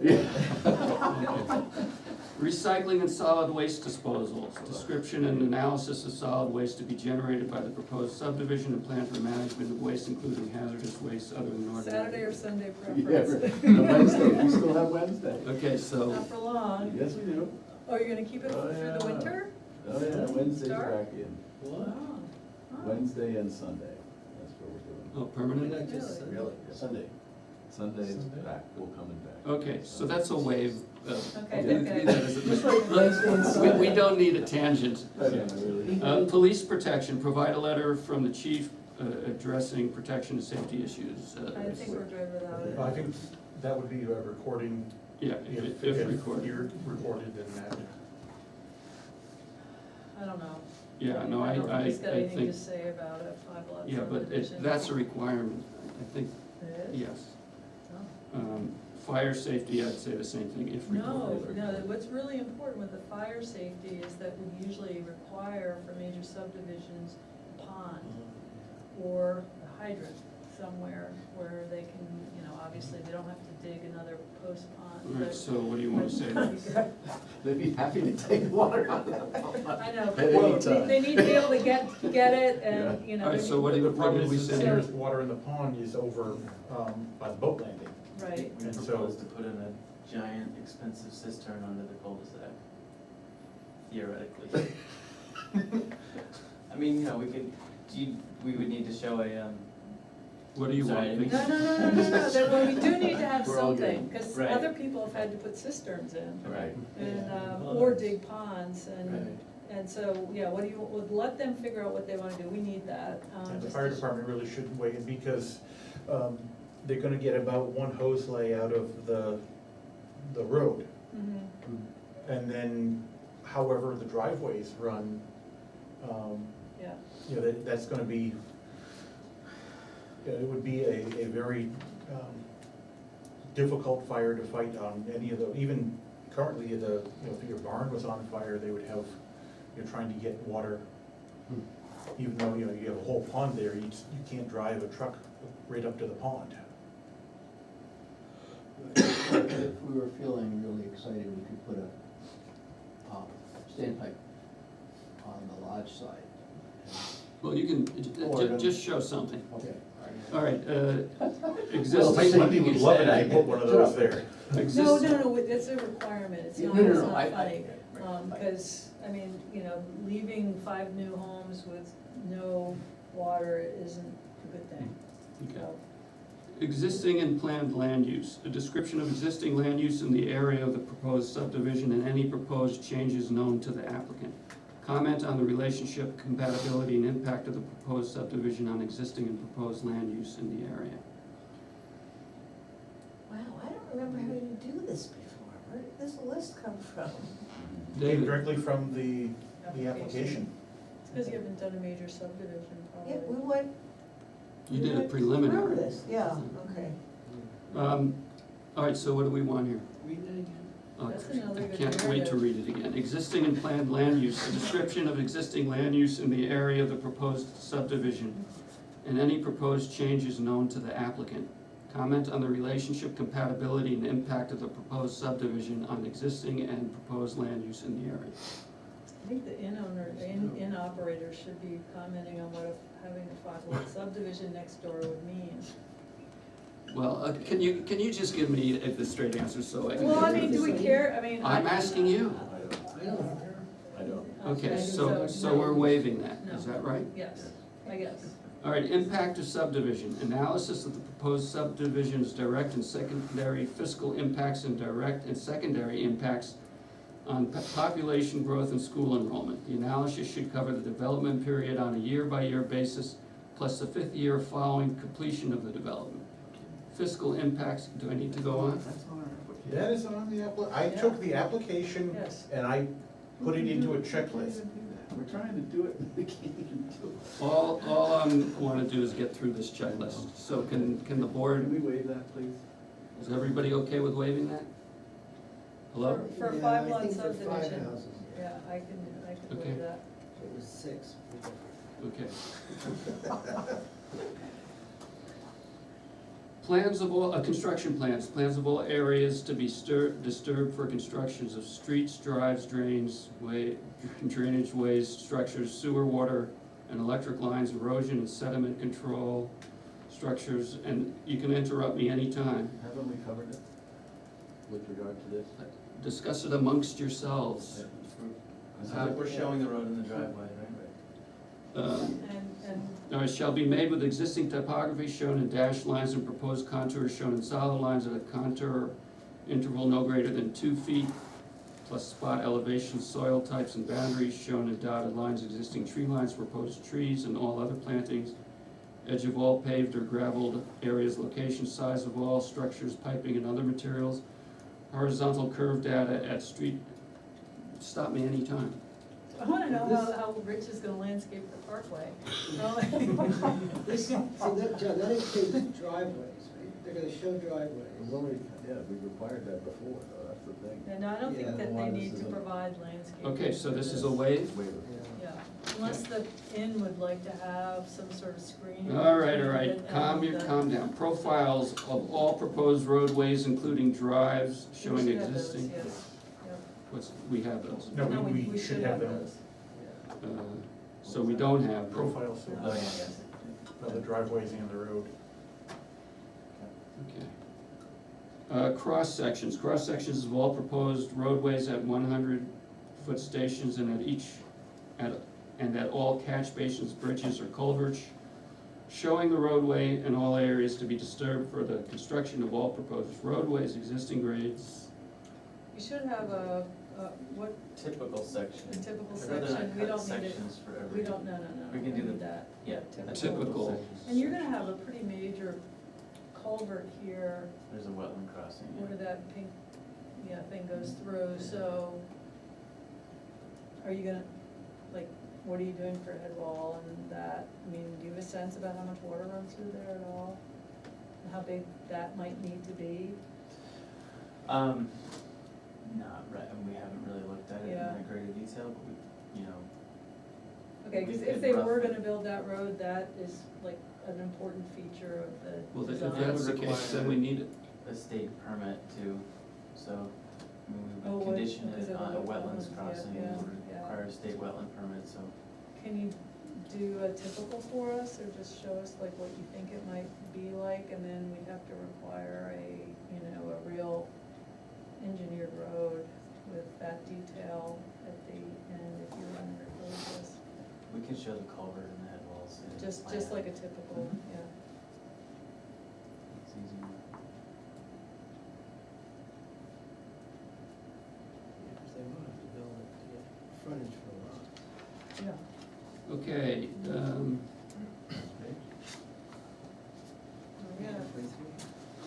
we have, this is just the first section, then we have 12 more.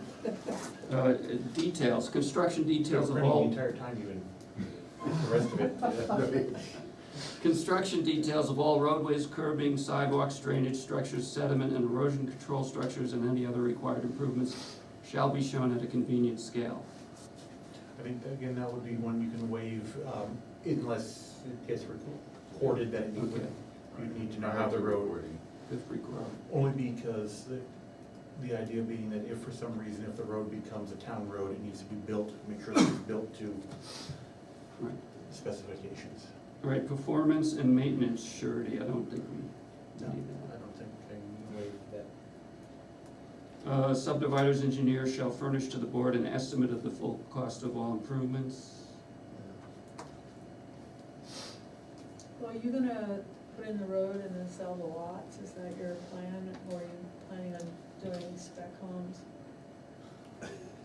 Not gonna do the subdivision. We're- Well, no, let's, come on, we're trying to move this along. Okay, well, no, but you know. Okay, Yeah. okay, Yeah. fine, waive it.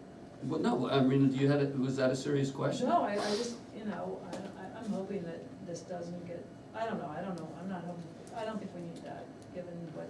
Okay, so let's just get through this. The planning board may endorse acceptance of the bond or surety.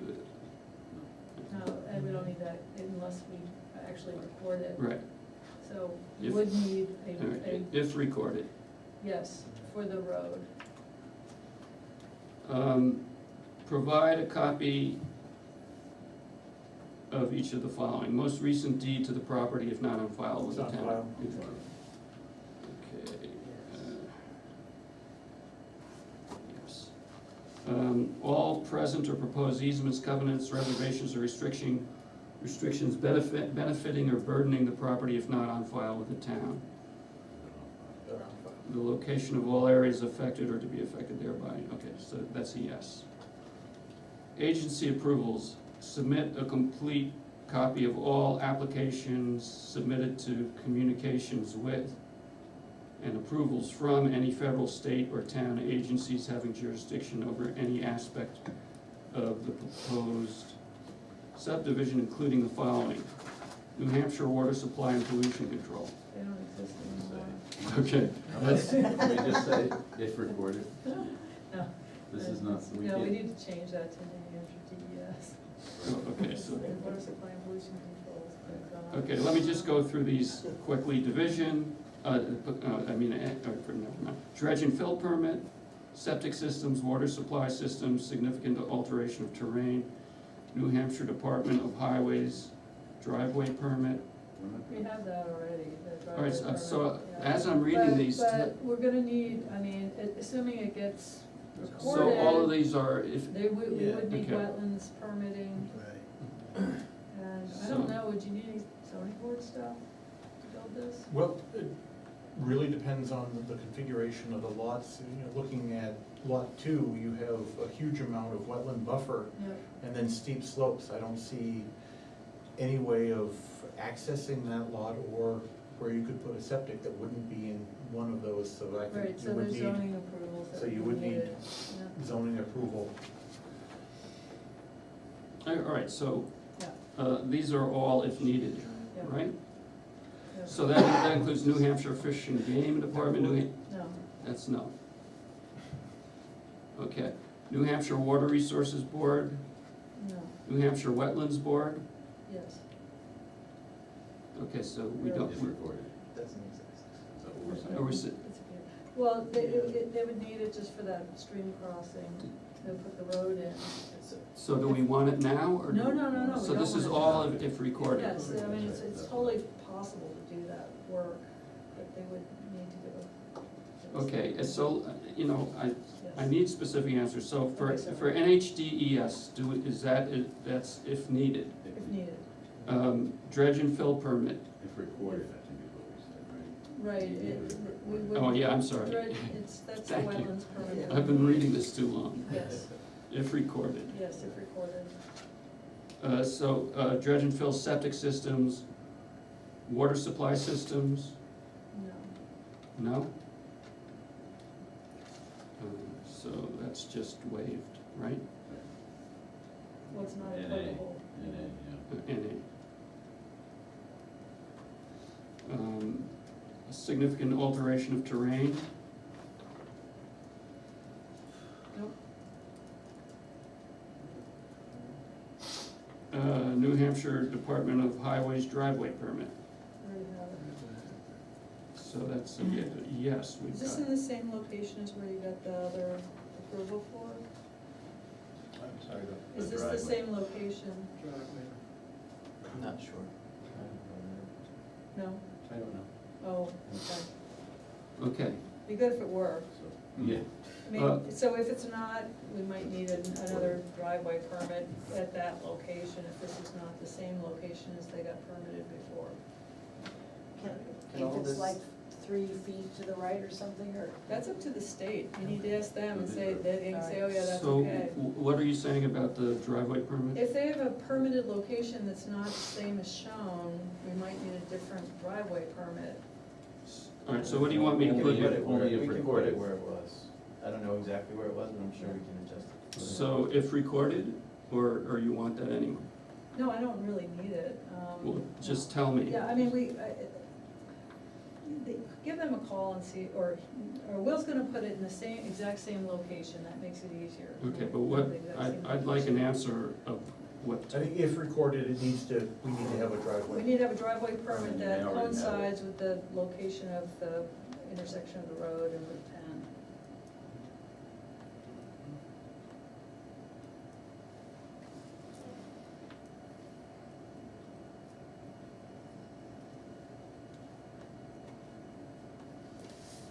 okay, we're coming to the end.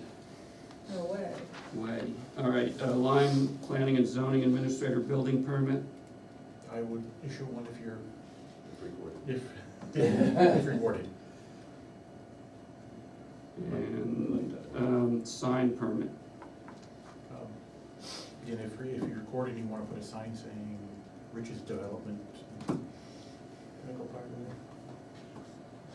No, the Pinnacle Palaces on the Pinnacle Park. Well, you know, you have no idea how bad this is, because we've got Pinnacle Project LLC, we have Lock on Lodge Inc., and in fact, the entity that runs the hospitality is Post Pond Lodge LLC, so PPL LLC. And we have a P&L, and we have, anyway, next time I start a business. Yeah, I will not it will not be have these alliterative. Okay, notes. national flood insurance requirements, It's not in a floodplain. so NA?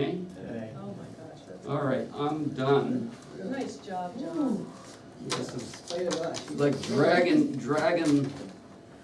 Alright, so, what's the name of the applicant? Is it, I forget which entity. Project. Pinnacle Project? Yeah. Okay, Pinnacle Project, and David, you can fill in the rest. Yep. Okay, so obviously, the application is not complete. I do think you need to. We need to vote on that, Vote. but I'd like to propose a motion that the application is incomplete. Oh. Are you gonna second it? No, just a question, can we still talk about things? Oh, yeah, no, Okay. we just have to get this monster out of the way. Yes. Okay, so I need a second. Tim seconds it. All those who agree, all those who disagree?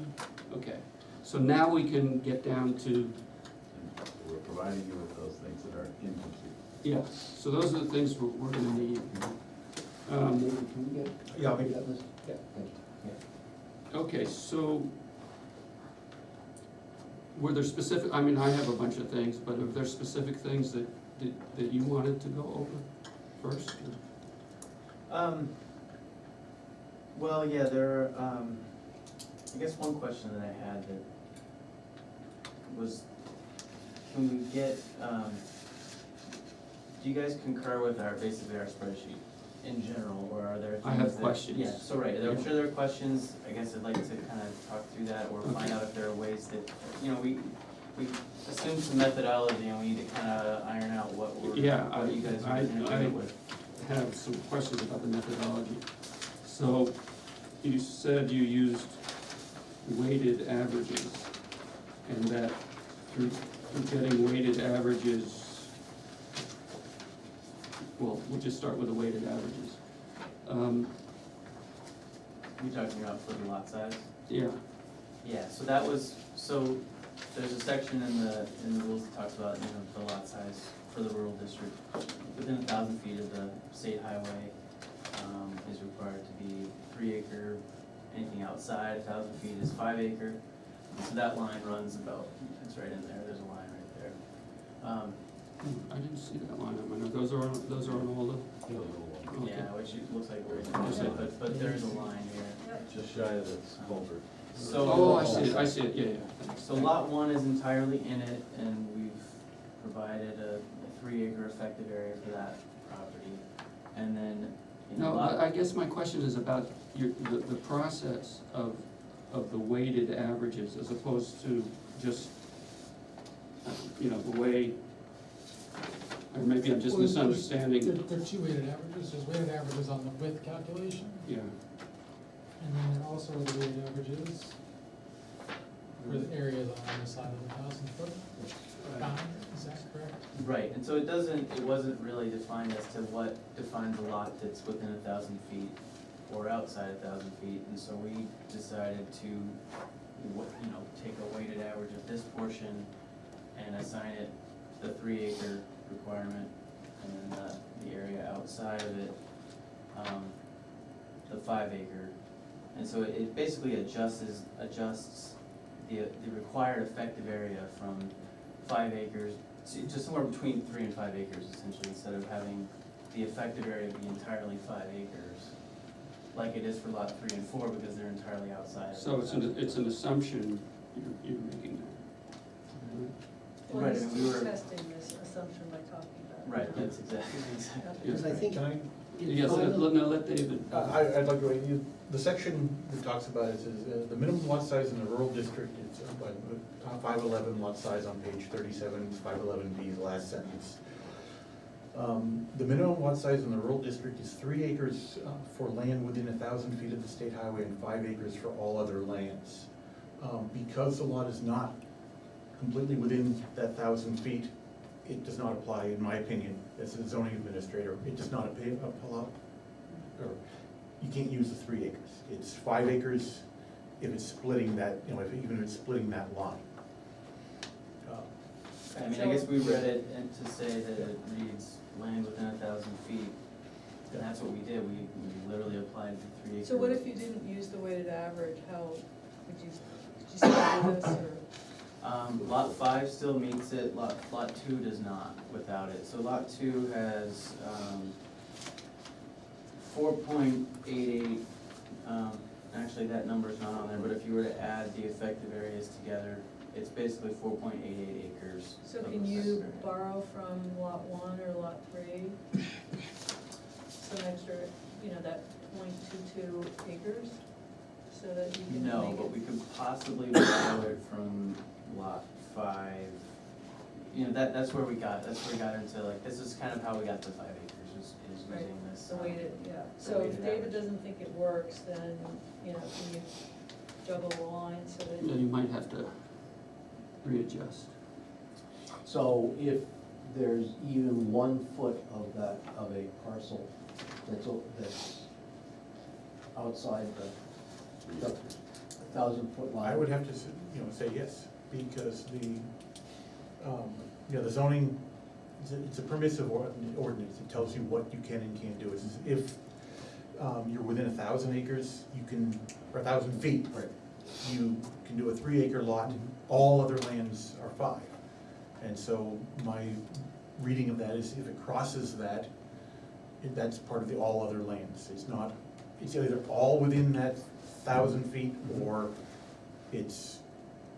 would fall into the all other lands. Well, yeah, and I wonder what the intent was with that rule, because when I looked at it and I kind of started thinking about it, as I stretched my head, why did they do that?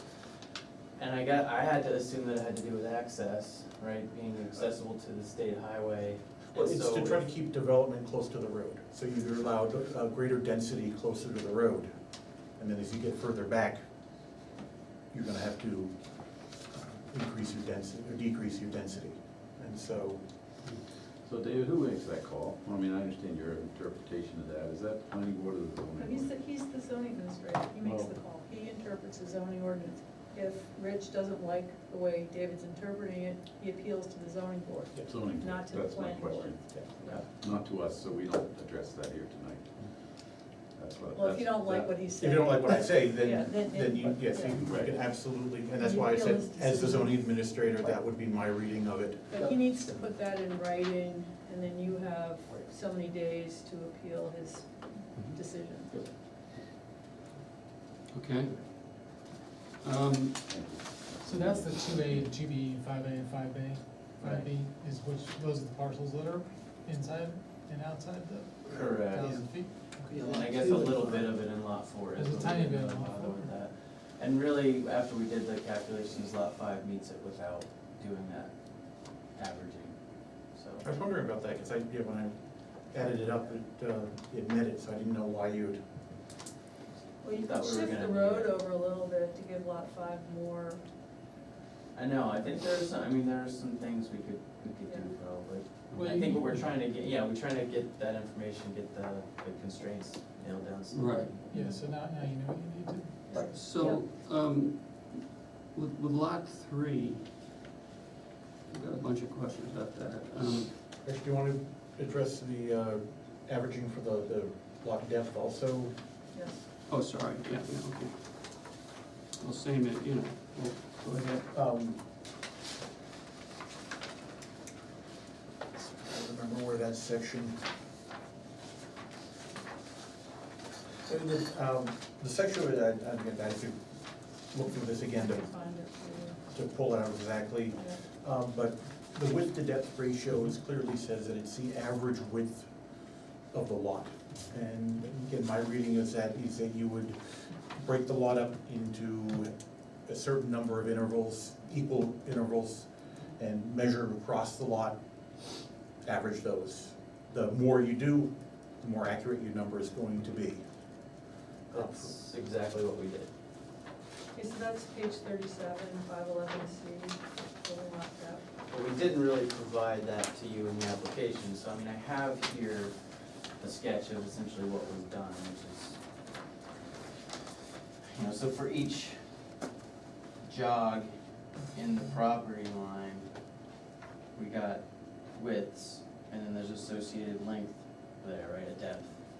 And so we took these and created a weighted average for the entire parcel, and that's, and I've got a spreadsheet here too, and we could do a better job of demonstrating that, in particular for this lot, I would say. So you would do the ratio for this section? Is that how you're weighting that? Because to me, there's no weighting in the process, the way that the zoning calls out, it says the average of the width. And you take Right. width, But not, I think to do that accurately, you need to have equal spacing on all those lines. right. So what I'm saying is, yeah, So since your lines are not equally spaced, is why you're weighting them? I mean, I'm calling it a weighted average, I guess, but it's basically you're taking this length plus this length times this depth, and then adding those up and dividing them by the total.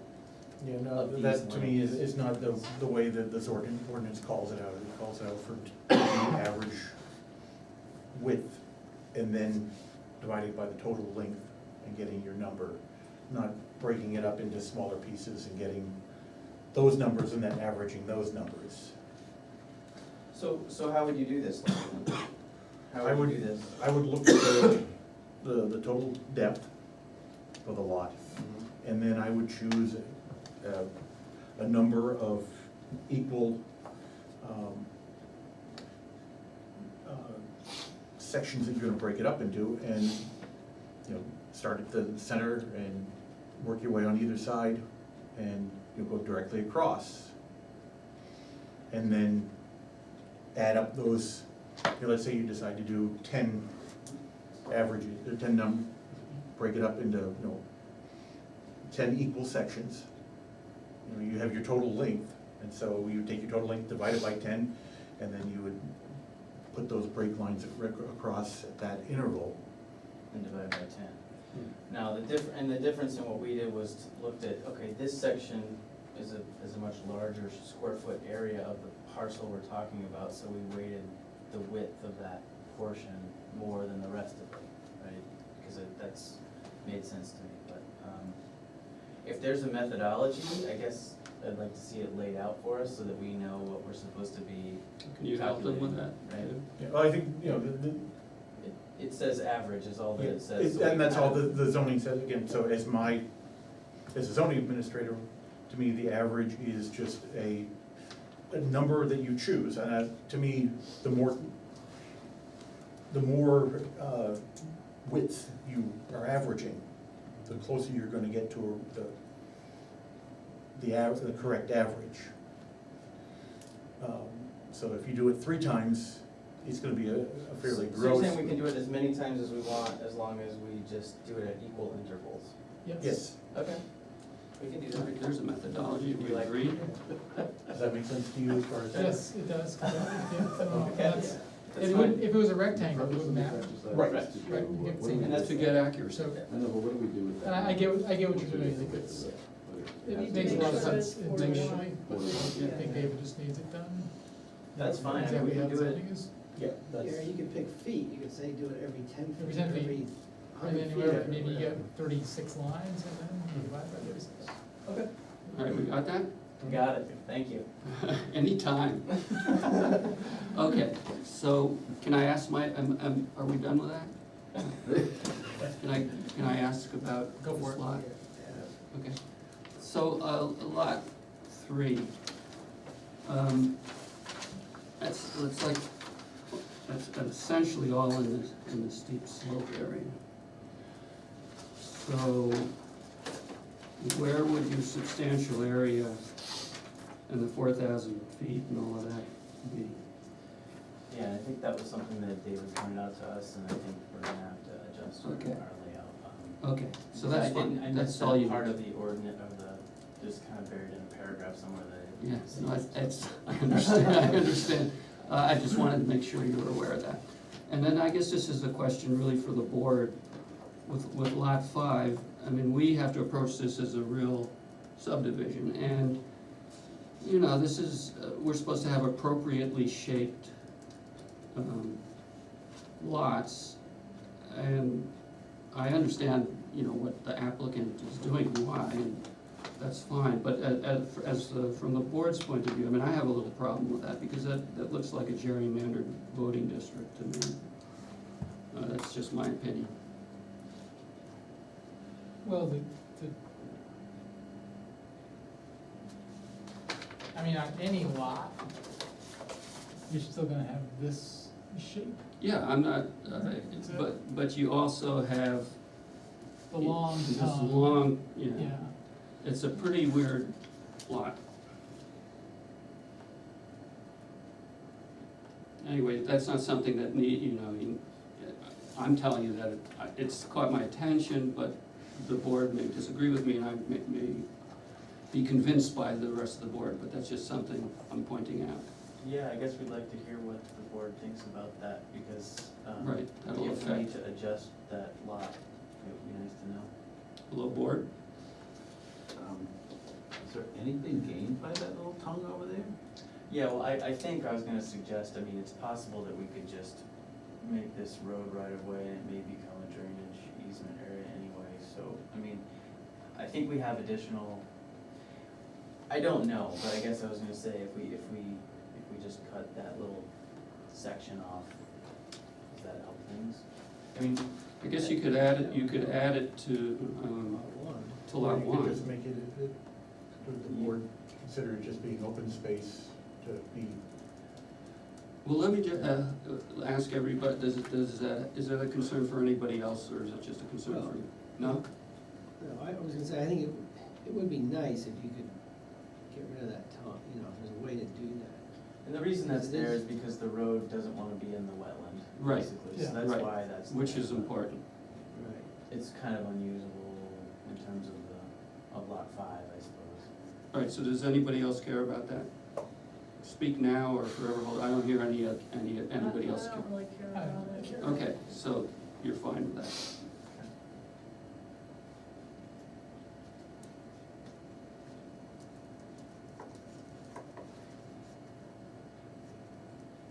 Okay, anybody else have any questions?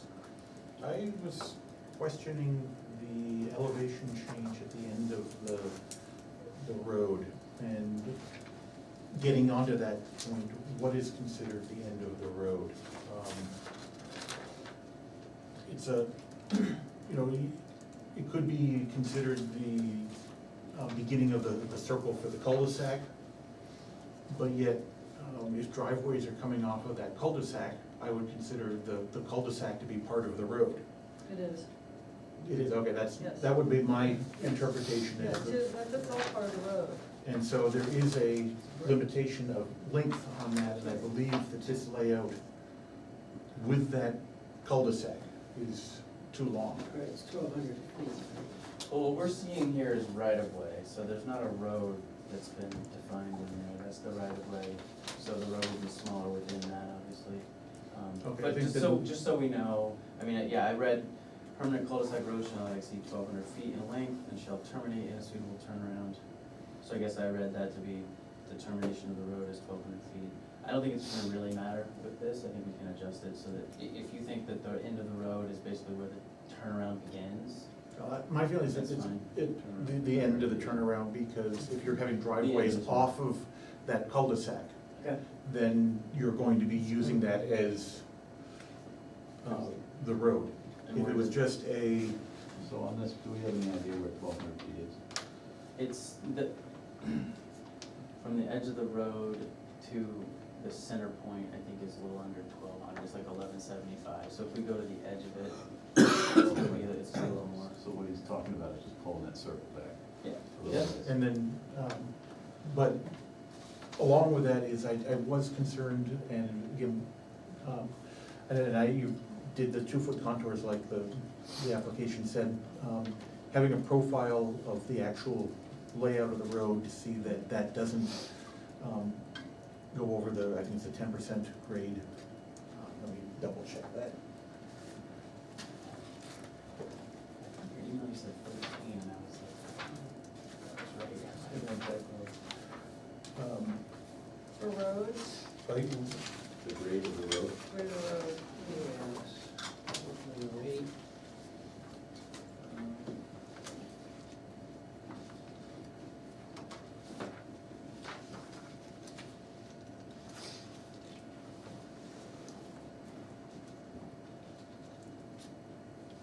will be local, so yeah, it's gonna be 10%. Yeah, and so I looked at the existing topography, the worst case, so the existing topo that's there is 11, so I think, you know, we'll be able to get a road in there that's less than 10, no problem, with some grading. Okay, that was just It should a, work out just fine. All right. But the, and so does the road start at the edge of pavement on the state highway, or Yes. where, you know, that's the beginning, okay? and I had a question, did you count the, road area as part of the lot sizes? Say it's excluded.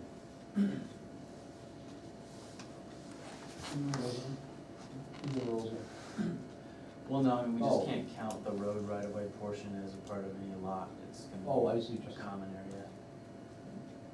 All right, any other questions by anybody about anything? Does that We mean, still have some more. oh, you do, yeah, that's, I'm including it. Yeah.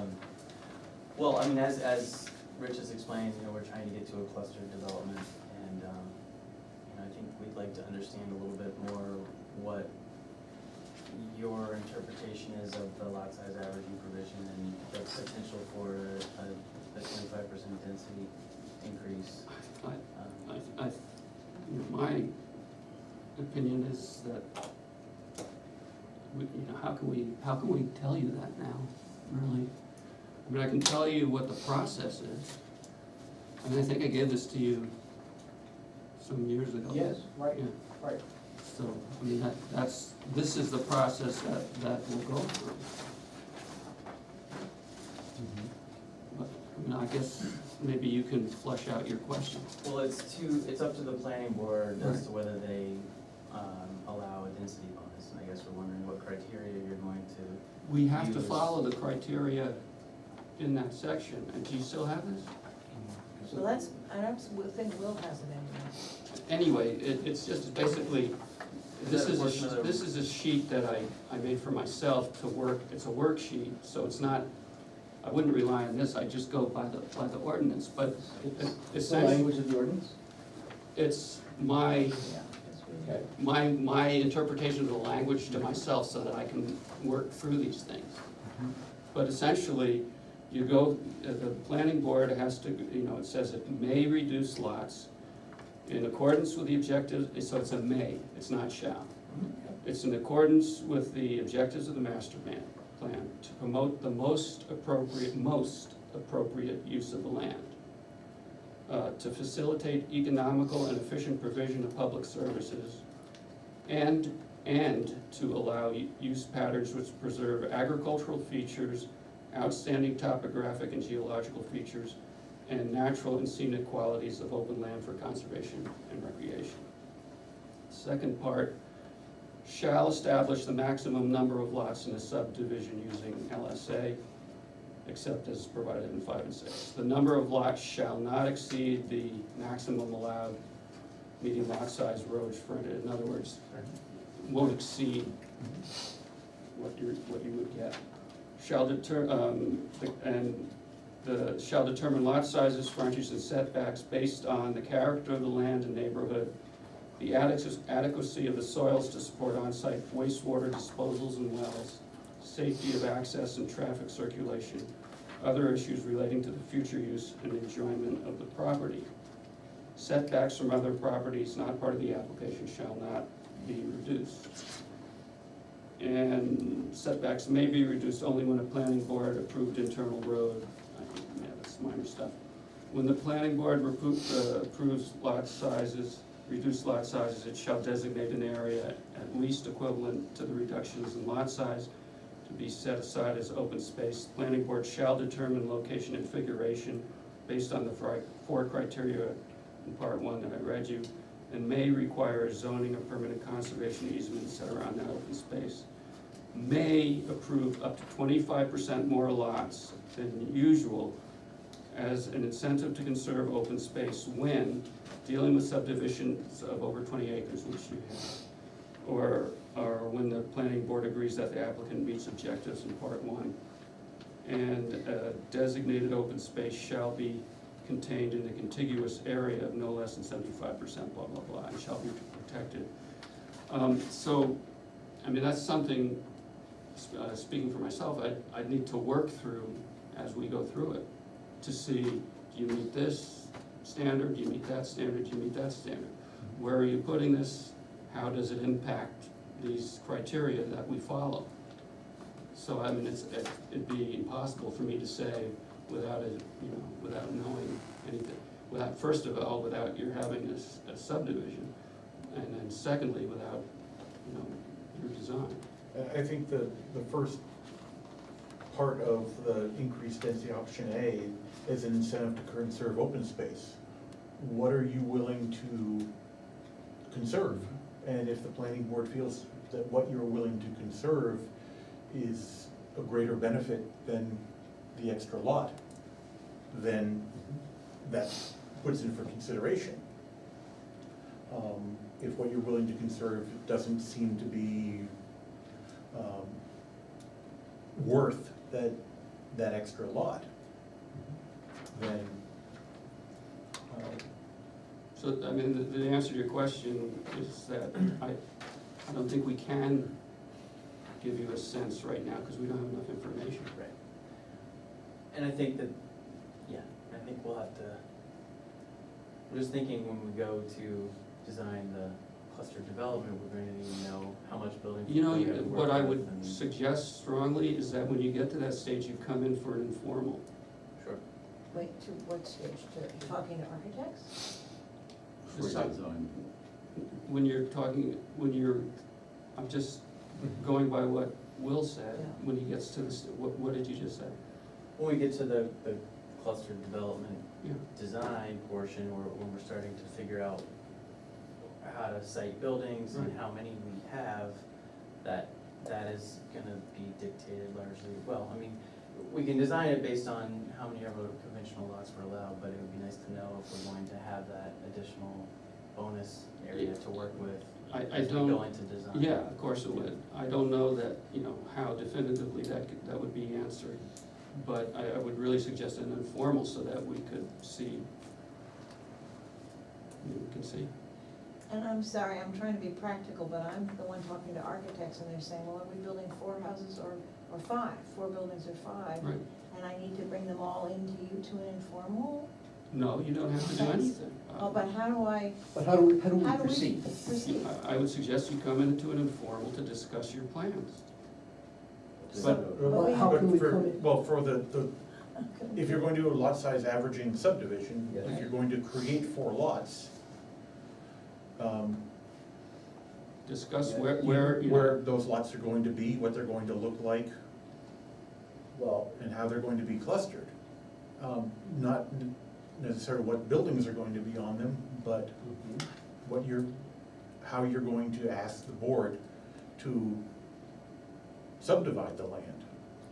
But we're not doing a subdivision, right? we don't, I mean, it's Well, my it's- understanding that a lot size averaging, it's called a subdivision, but Yeah, it does it's not called a require a subdivision. formal subdivision. It could be one parcel held by a condo.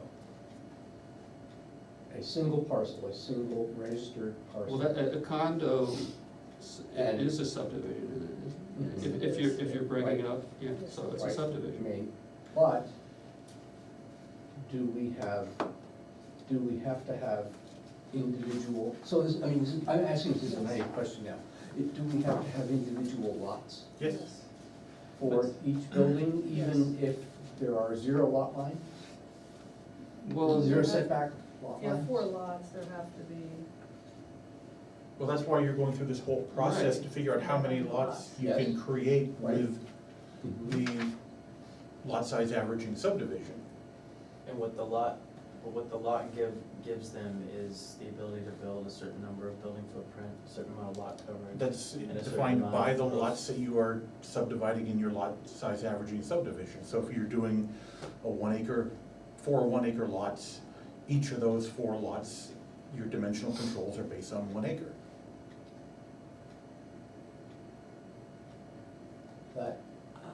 That certainly doesn't sound like any developer would view lot size averaging as anything. I mean, if you have a 1 acre parcel, Well, I don't see anything else in the ordinance that says anything different than that. well, I mean, Wait a minute, can you say what you said again, please? Yeah. I When you don't think look I at- understood what you said. When you look at the lot size averaging portion of this, there is nothing in here that says that your dimensional controls are anything different than the normal dimensional controls on a lot. Unless, but the planning board does have the ability to waive Yes. that. No, Yeah, the to reduce the planning dimensional board requirement. They can. can no. determine the size of the lot, They can the reduced lots. They can determine the reduced size. They can also, the lot sizes, frontage, and setbacks shall be determined by the planning board based on the character of the land and the neighborhood. So that's setting, the planning board can set the lot sizes. You come to the planning board, so we want lots of this size, and the planning board says, okay, we can reduce if they're all going in this area inside that 1,000, instead of 3 acres, the planning board can reduce those lot sizes. They can reduce the road frontage for the lots, they can reduce the setbacks. Can they reduce the effective area required? It doesn't talk,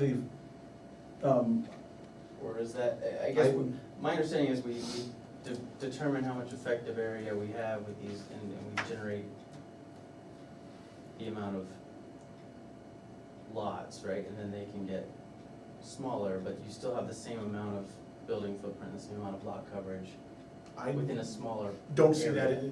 stated in the ordinance. This is a very different conversation than we've had in years past, and, Well, no, so this has it's been good the to way have this. I've always interpreted this. So, this is also, I guess, a naive question, but, so if you allowed only a 1 acre parcel, then you might say that the footprint that you would allow would only be 300 square feet, even though the total square footage that you're allowed for 4 parcels would be 2,000 square feet per parcel. But you could shrink that if you were gonna, in order to cluster it, you have to give up building footprint? I don't see anything in here that says that you can apply the building footprint of the the lots from the conventional subdivision to the clustered lots. Why would you wanna have a smaller lot then? What's the benefit of having a smaller lot? Well, it'd be like if you had a farm and you wanted to give your kids a small lot so they could put a house on it. You wouldn't have to give them 10 acres of ag soil. You could create a small lot for them and the balance would be conserved. So that's why. I don't think it was really set, I think it was set up to allow flexibility in that kind of subdivision situation. It really wasn't designed to accommodate larger developments. I mean, that wasn't the thinking. I think the PRD was more the thinking that way. And this lot averaging was to allow families to, or to create a new lot that they could sell off with, for building and, keep the bulk of their property intact so that they could have a wood lot or something like that. So that, and to create small lots, because those are less expensive than big lots. I guess that, but the other option is that you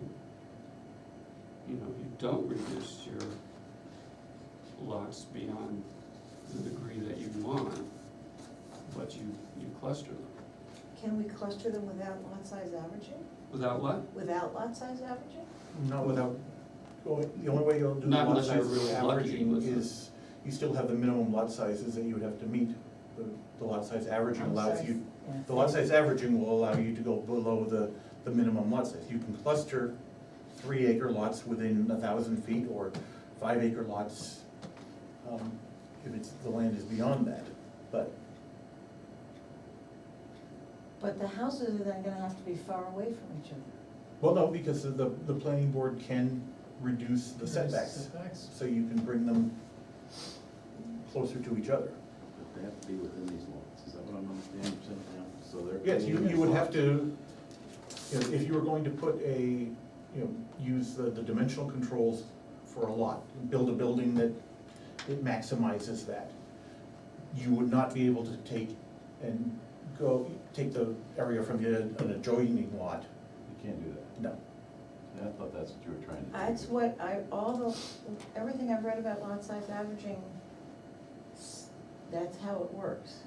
I understand Vicky say that that's not what Lyme intended, it's more for the large subdivision of a family, but. When we did this, Lyme kind of invented lot size averaging. I think a lot of the towns in the state use this model. They might have, changed it a bit, but Lyme was one of the first to do it. If you look at the innovative land use control book that was written about. Yeah, it says Lyme's had greatest success with it, but we've been having trouble looking for examples. No, the wings Yeah. were up on, whatever that road is, they used it, and Franklin Hill, The Manners. yeah, we have a whole bunch of, we call them There've been zoning numerous. easements to allow people that kind of flexibility. And of course, if the zoning were to change, then some of those easements might be released because they could further subdivide, or, they wouldn't need so much frontage or that type of thing. But to your desires and your point, couldn't they keep larger size, I don't mean make them larger than they are, but they could keep them to the size that would give them what they wanted, and still, it's conceivable that the board would approve, not 1-acre lots, but, lots the size of what they would want to get a bigger, As long as it fit within the. as long as it fit. So it's not workable, potentially workable. If I'm understanding what you're saying, that in this situation, right now, you can't put all the houses without doing this application right around the cul-de-sac, because you have setbacks and all these other things. But when you come back, if you want to, you can leave this other open space and put them all within that Yep. cul-de-sac. Yep. So as you're designing this, the subdivision should, this is where there's a little bit of miscommunication, because I don't understand.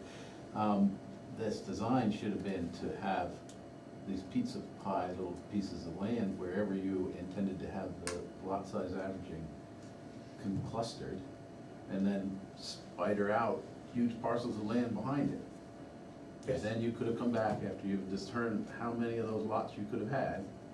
You could shrink them down to all of those tiny little. But I still think you were thinking that you could apply the dimensional controls of the larger lots to those smaller lots. And like I said, I don't see anything in the ordinance that allows for that.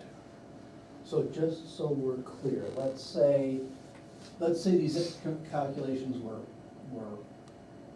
totally correct and that you would sign off on them.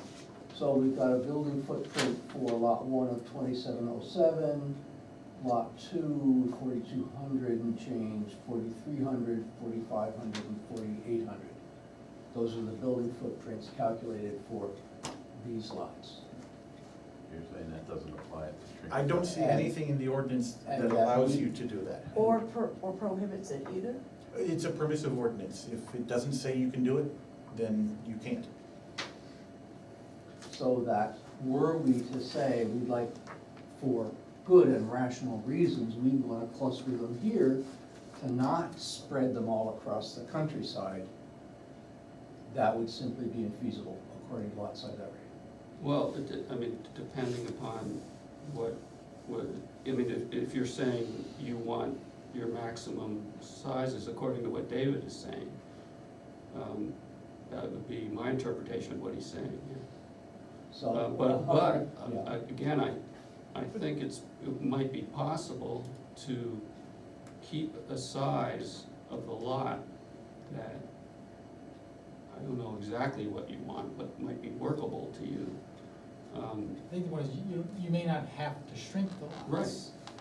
Right, it's the shrinking of the lots that causes. But if we don't shrink the lots, then we have to break up all the open space and build on all these No, lots. you don't, for the No. lot size averaging, you don't have to keep those lots. No. So how do we get from not shrinking and a lot, Will's the professional. Well, the problem is that they wanna build in here, right? And so if we tried to do We'll draw lots whatever, that came off from there, they would all be pencils. draw whatever 5 buildings you want, or however many, and see if you Mhm. can make lots that work around them. Would they have to be legal lots that meet the 4:1 ratios and all?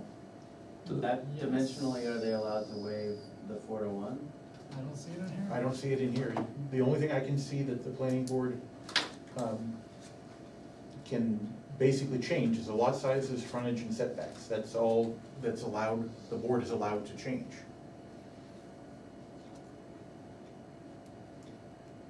So to your point, Eric, is it even thinkable?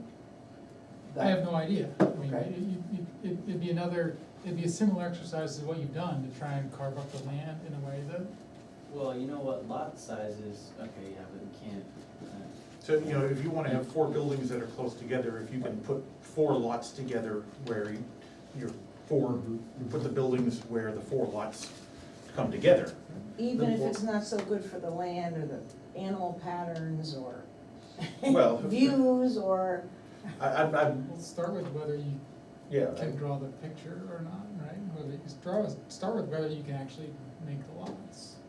well, clearly we can make at least 4 lots. I mean, I think it's Well, no, only a whether question you whether can there's make 4 them lots.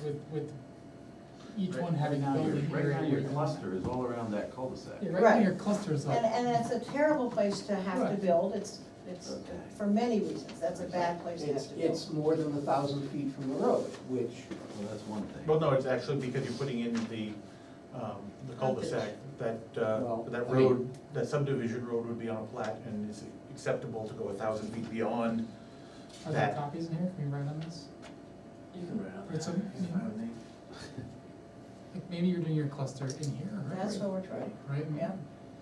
And then your road goes, I don't know, to the front of it or something. Maybe your 5 lots, each one has, that's 1, that's 2, that's 3, and each one has a building like that. There might be a way to do something, like, and then a 4th one might come back here and have a building, But- I don't know. It's just that all of the, yeah. But they those could, are not gonna meet the 4:1 by any stretch. well, they might fan out into that kind of shape and you could catch that one. I don't know, the answer is we don't know, right? Yeah. Right. And Well, we- 4 is easy, and if somebody had a 10 parcel, a large parcel that they were gonna make into 10, then, you know, it becomes impossible to think about having a whole pie-shaped thing. I mean, I don't know. John, I just wanted to ask you about, something that you spoke to us about back in, this I is have to in tell you what I August. was doing in high school or something? No, I don't wanna know, I mean, that's not relevant to this, but. Did you know a guy named Ralph? You still Yeah. think? Oh, Yes. Jesus, I heard that. Yes, Stop. Rusty, the answer is yes, Um, especially after this. So, we were specifically talking about. What year is it? This is August 27th of 2015. We Okay, did come in with I a bunch remember of it very questions. well, yeah. Good. I had to go back. Is that kind of picture? We were, we specifically came in with a bunch of questions for. What was the, okay, was it a pre, what was This the was an hearing? informal hearing Informal about hearing, okay. ordinance changes in lot size average Okay. subdivisions, and we came in, we were asking about that. And we asked specific questions of, in this hypothetical with a 50-acre parcel, after all the conservation, 50-plus acres, after all the conservation overlays are applied, parcels of 5 acres each. The lot size averaging provides for a 25% density, increase in density, that gives us a bunch, 12.5 parcels. But specifically, we asked about lot coverage and maximum building footprint. Is this 26,000 square feet for the full 100-acre parcel? Or does each of the lots get up to 2,600 square feet of lot coverage? Mhm. And the quote from the minutes was, concerning the issue of maximum lot coverage and maximum building footprint, John was inclined to see each new lot created as qualifying for its own full share, as opposed to dividing up the original amount from the parent lot among them. Liz said she was happy Yeah, to hear this. I have the, you see this in pink, I have the exact same, And, meetings. and So what were you thinking? Yeah. so, And so two things, one is, it was an informal, sure, so absolutely. Yes. it was my thoughts off the Yes. top of my head. And I said I was inclined to think that, Yes, and that's what I thought at the time. okay, and, so were you suggesting, at the time, were you even suggesting that for lot coverage, each of the individual lots would get 26,000 square feet? Well, I can tell you what my notes say. Yeah, Well, that's not the same as maximum building footprint, and, Yeah, the footprint's 14,000. well, that's gross floor area, so we're talking Yeah, about okay, here's, lot coverage, which is driveways and outbuildings. well, but what I, here's what I had, which Okay. maybe wasn't included in the notes, which is, this would not be guaranteed under lot size averaging. Planning board sets either many dimensional controls or, other things, but in my notes, I have that this would not be guaranteed under lot size averaging. That the 26K is a maximum for 5 acres or more, but regardless, it was an informal, and I was speaking off the top of my head, and I did, and according to my notes, said that it would not apply to lot size averaging. say that last part of the It did sentence. not apply to lot size averaging in my notes. I think we've just been operating under that understanding for 2 years, and now we've got to, this is one reason it's not an informal, because we have to. Okay, so this is not informal. We have to try and figure out what we can do. we mean it's much According to my direction, notes, different. what I said at the time was that it did not apply to lot size averages, so there's nothing confusing about that. But, so now, I don't think we can do a pizza pie.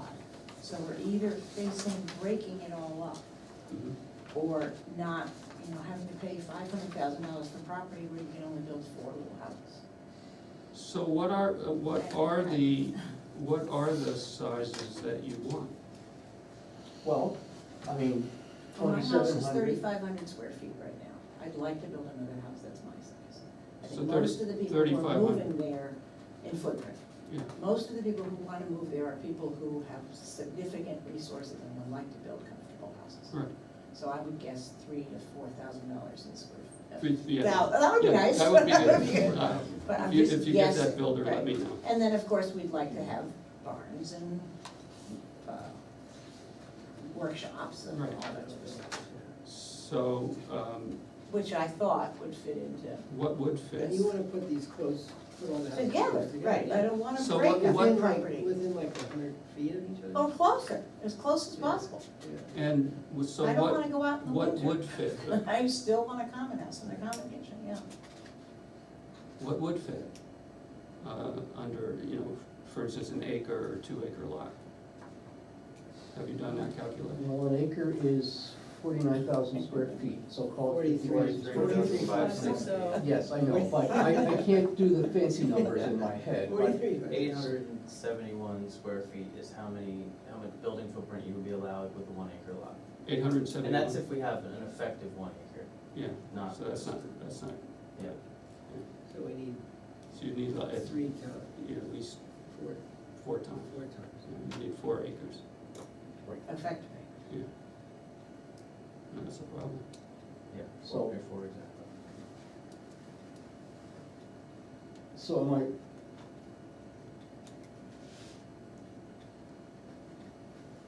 you pointed out a few people that have benefited from lot size. Not like what, they weren't similar to your cases.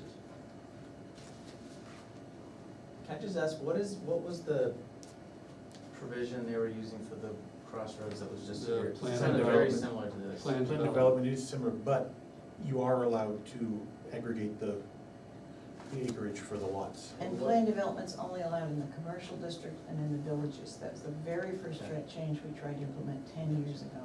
Gotcha. And the town said, no, we can't, we I don't knew there was a qualify. reason, I just didn't know what it was. So the only thing we can do, I'm gonna think about this, is break this up and build McMansions. That's the only possible use the town will allow of this 98 acres. Or try and persuade people to build 800 square foot houses for $400,000, which is not very realistic.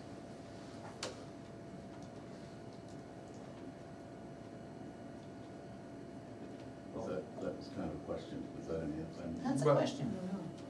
is that true? That the I mean, it's town kind of zoning true, ordinance, right? that's Yeah. all Yeah, the whole there's lot. not, you have a very difficult lot. I mean, you have a lot of steep slopes, you have a lot of agricultural soils, you have a lot of wetlands. But no, I mean, I grant that, but it seems pretty clear that we can build houses with footprints of 2,700 to 4,800 square feet. As long as we And- break it and- all up. Yes, And and break it- the break it zoning, that's part of the intention of the zoning is to, if you wanna have large houses, that they're not all clustered into one area with this huge development. It's gonna spread it out, and it's going to be not noticeable. Well, I mean, That's the. John, is that your sense of the purpose of the ordinance? Of the ordinance in general? I mean, no, is that your sense, that the town would absolutely encourage people to take large parcels, break them up and put big homes on it, instead of finding some way to cluster small homes? You're asking me personally? Is that the design of the ordinance? Is that what people? Well, are what we're thinking? going over is that's obviously the impact in your situation and with your goals in this instance. Yeah, I think we're just, unfortunately, that's the way it's written. But my feeling is that I would rather see houses closer together with remaining land preserved. I would too. And I So think I'm that agreeing with you, you know, Yeah. I'm. Right. I would, I also think- I would rather see you have your houses clustered together than the other way. And would you be And willing to preserve make the- a change, make the ordinance explicit to allow larger homes clustered together? Well, you know, right now, the ordinance is designed to, you know, if you're going to be clustering, you want smaller. That's the, you know, what the ordinance, Right. the effect of the So let's ordinance. take 100 acres. What would it take to change that? What would it take to change that? It would take the, Yeah, we can, we could write something, out. It would have to be voted on at town meeting. yeah. Right. Sure. I mean, but is that something that the board would support? I mean, you wanna think about it for at I'd least be, 10 more I would minutes. be willing to have that discussion. Yeah, cause I think what's happened is that, as far as I know, this has never really come up before in the town, you know, in other words, this particular situation hasn't come up. So I think we're looking at something new here. Right. And we're saying, well, maybe this isn't exactly the way we want it, Mhm, okay, because it hasn't come up before, you know, it hasn't happened. okay. I mean, I would be willing to help with that. Yeah. Well, that would be fine, but really, I mean, the board needs to have that discussion. And if we, you know, wanted input, and it would be helpful, that would be great. So add that to our list of lists, if that's something we wanna look at. So I agree with Tim that I'd rather see houses clustered together and the land protected than, But we're not talking about 36 units. You know, when you say houses clustered together, meaning, meaning how many units? Well, we intended to try and build under the Lyme zoning ordinance. Right. No more, 12 years it's been. When we started, my husband was in his 50s. He says, I'm in my 70s, I can't keep fighting. So we have to do something. So we think we can get 5 houses and 5 accessory dwelling units. So we're talking about 10. 10, okay. it's 10 units, Yeah, Well, 5 primary five and primary 5 and 5 accessory. so accessory, yeah. 10 units. Right. Okay, yeah, Um, that's, And It's that's gonna not be a more problem. expensive, there's not gonna be anything affordable in this. It's not gonna be as energy efficient as it would be, but we can't wait Yeah, any so longer. 10 units, I don't have a Okay, problem with but that. the ordinance is written, it sounds like if we wanna put them in the sensible place down near the road. so Sounds that- difficult. It sounds, well, Impossible. it sounds thank you. Yeah. It sounds Yeah, that, if we can build, if we could build 5 residential buildings there with, maybe we could figure out how to get them up to 1,200 square feet footprint. These are not big places, these are not attractive to people. well, it'd be I mean, it's not gonna be attractive to you because the costs are just, they don't work remotely. Well, But to say that 1,200 square foot houses aren't attractive to people is not true. but you. But it doesn't you- work, yeah. It doesn't work, Yeah, right, and so, yeah, I understand so, that. this is the thing, so that the lot size averaging. Good, I think we, We understand We that's understand that. not Yeah. an option for anybody who wants to build What you're in a doing. clustered way. Yeah. Well, I don't know how you can build clustered I housing anywhere. think if you had more road frontage and. More road frontage. Yeah, more road We frontage. have so much road frontage. Well, then put your houses along the road. I mean, cluster them along the road. Wait, why would that help? She's talking about, you're talking about Route 10 road frontage, is that what you mean? Yeah. Yeah, I we mean, don't have- You have this gully through here is gonna. Yeah, I mean, Yeah. it's So just that logically, you're not gonna be able you've to. got a really, there are other parent lot configurations that would lend itself to a cluster. This, Yeah. with the way you have the wetlands and, where you've gotta run the road in and all that, it doesn't work. But I'm sure that there are other pieces of property where you could put you know, a 5-lot subdivision, 5-lot cluster, Other lots, not this one. not this particular But, lot. I mean, I suppose, So- you know, way back when you had the parent lot, you certainly could have clustered on, I assume, on Lyme Lodge property, but that's not something you were interested in. No, I mean, that doesn't.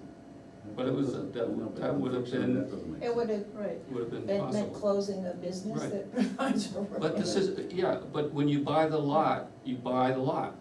And if you're saying, you know, it was possible to do on that lot. So you think, I mean, we've been told that all the land north of the common is very similar to this. So Vicky, you're saying that you think actually this is an unusual lot, most of them don't have the steep slopes You and the know, I haven't wetlands? seen- And we know that's not true.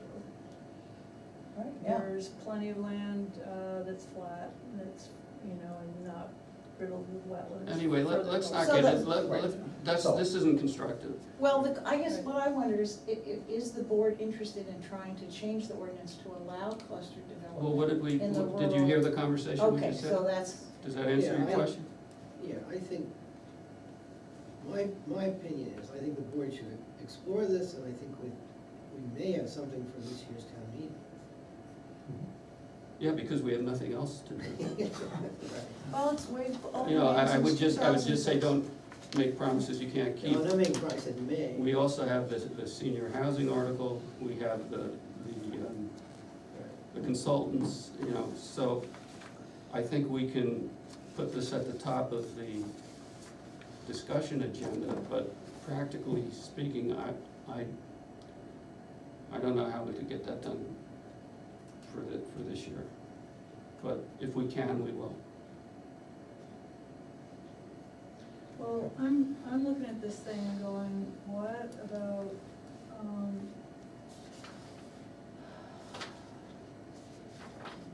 there's a, special exception provision, like under building footprint 514, maximum building footprint shall be a percentage of the lot as in 5.1, or 7,000 in the other districts, except as otherwise permitted by special exception in connection with lot averaging. So what is that allowing for? Is that allowing already for leniency in this situation? That's what we're talking about right now, Yes, right? I think that does, So I think that means it's a trip to the zoning board to get a special exception, to get a variant, or, you know. to Well, get it would be a something special to- exception. not It's a a- special exception, but to vary what the percentage is or not exceed 7,000 square feet. I mean, I think that's built in already. That might be a so- route to go. I mean, is that? and then you get the same one Yeah. you need for lot Lot coverage, so you coverage, can, yes. So there's your, I think that's the built-in out. You're Is right, it yeah, I percentage think of that's lot? exactly what Phil Hastings was, I was just So thinking. What is we that? missed this. What number is that? So for 514D and 515E, 514B, D for building footprint, and 515E, I think are there to address your issue. But it's not a planning board decision, it's a zoning board decision, because they're both special exception. yeah, well, if, So, I don't know, rather than having to wait till town meeting, blah, blah, blah, this might be a way through it with what we've got. If that's what the issues are, is that what the issues are? Building footprint and lot coverage? If we were to get the lot size averaging, we create smaller lots, Mhm. and then Get we're a allowed to special adjust the exception. percentage based on the special exception to Right. allow for the building footprint. For, that they're and for looking lot for. coverage, that's what that's our problem, okay, I think we have that. Now, the setbacks, the planning board does, yeah, right? setbacks, And planning the board. lot size, the planning board does, so I think that's how it's set up, it's just bifurcated with the alright, planning so board. there's an escape clause, I think at least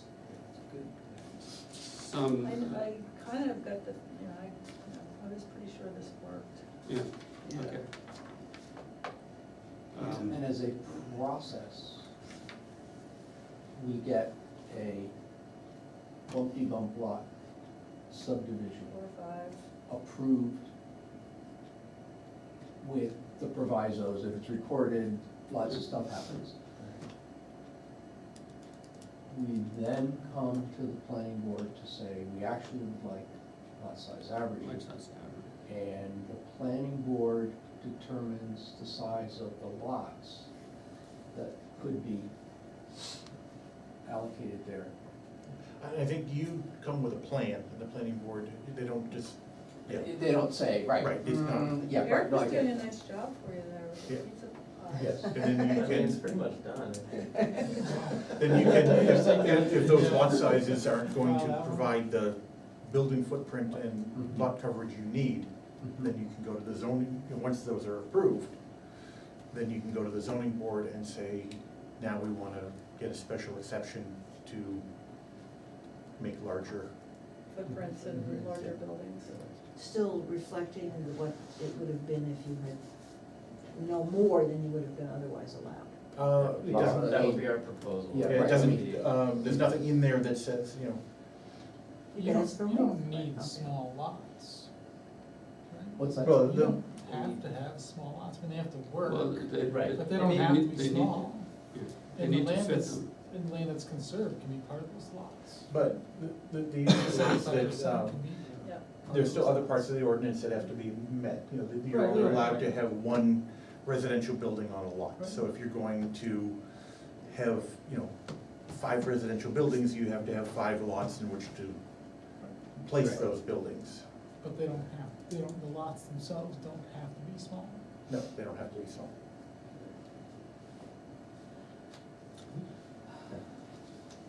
You You wanna- guys have I stayed gotta later run, than your unfortunately. usual time. So, Okay, thanks for coming. Yeah, that's getting I late. think we all have to go. I think.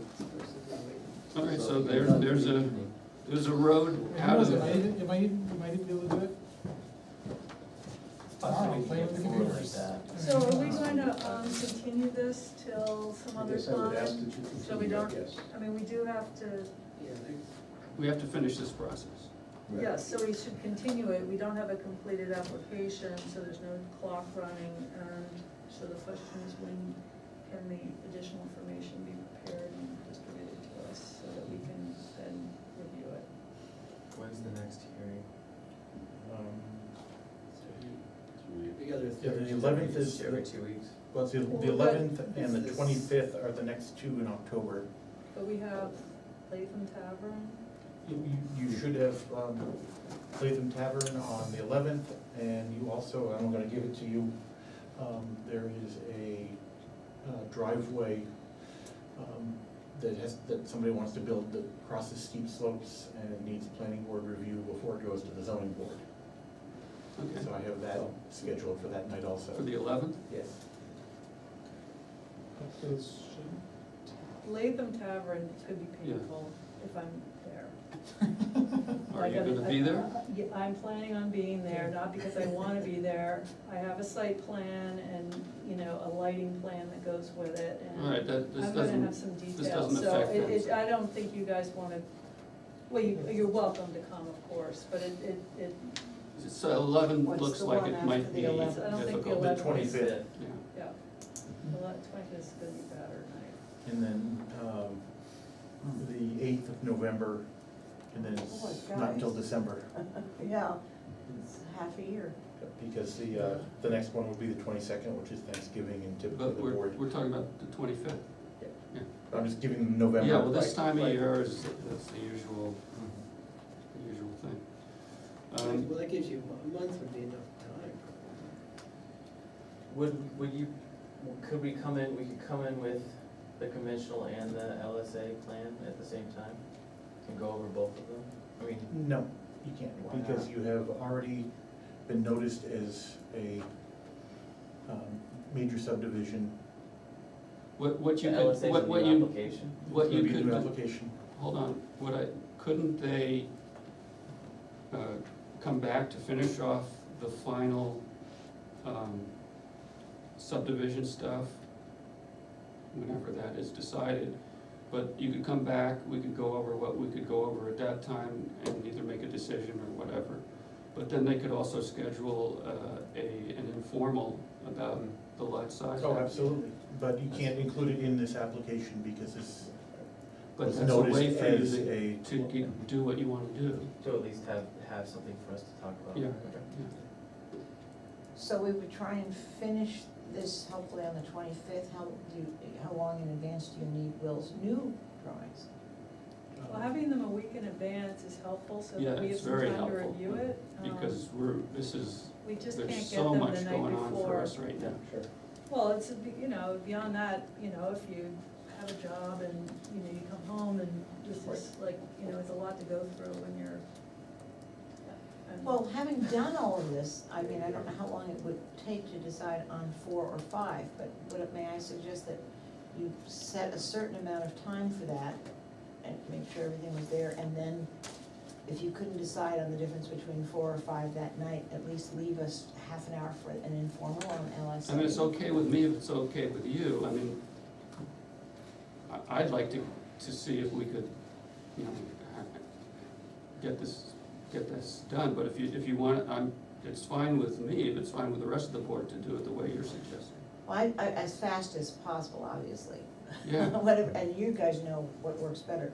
But if, you know, if we're on the 25th, and then the lot size averaging would be the 8th. I don't know. No, And then we have to go to the. No. couldn't do it, well, you would have, I shouldn't say I that. could notice it. You have to, by state law, everything has to be submitted 21 days in advance. So you have to submit everything, the new application for the lot size averaging subdivision, 21 days prior to the 8th. Can we update our submission? Can we revise our plans that we submit? Like, can we submit a package to you and then 2 weeks later submit you a new package? No. And the reason for that is because if, you know, I have to have this noticed, and once I've sent out the notices, somebody comes in and says, I wanna see it. I show them the plans, and then they say, oh yeah, I have no problems with this, and then all of a sudden, all brand new plans show up that are completely different, then their opportunity to review that is taken away, so it's not.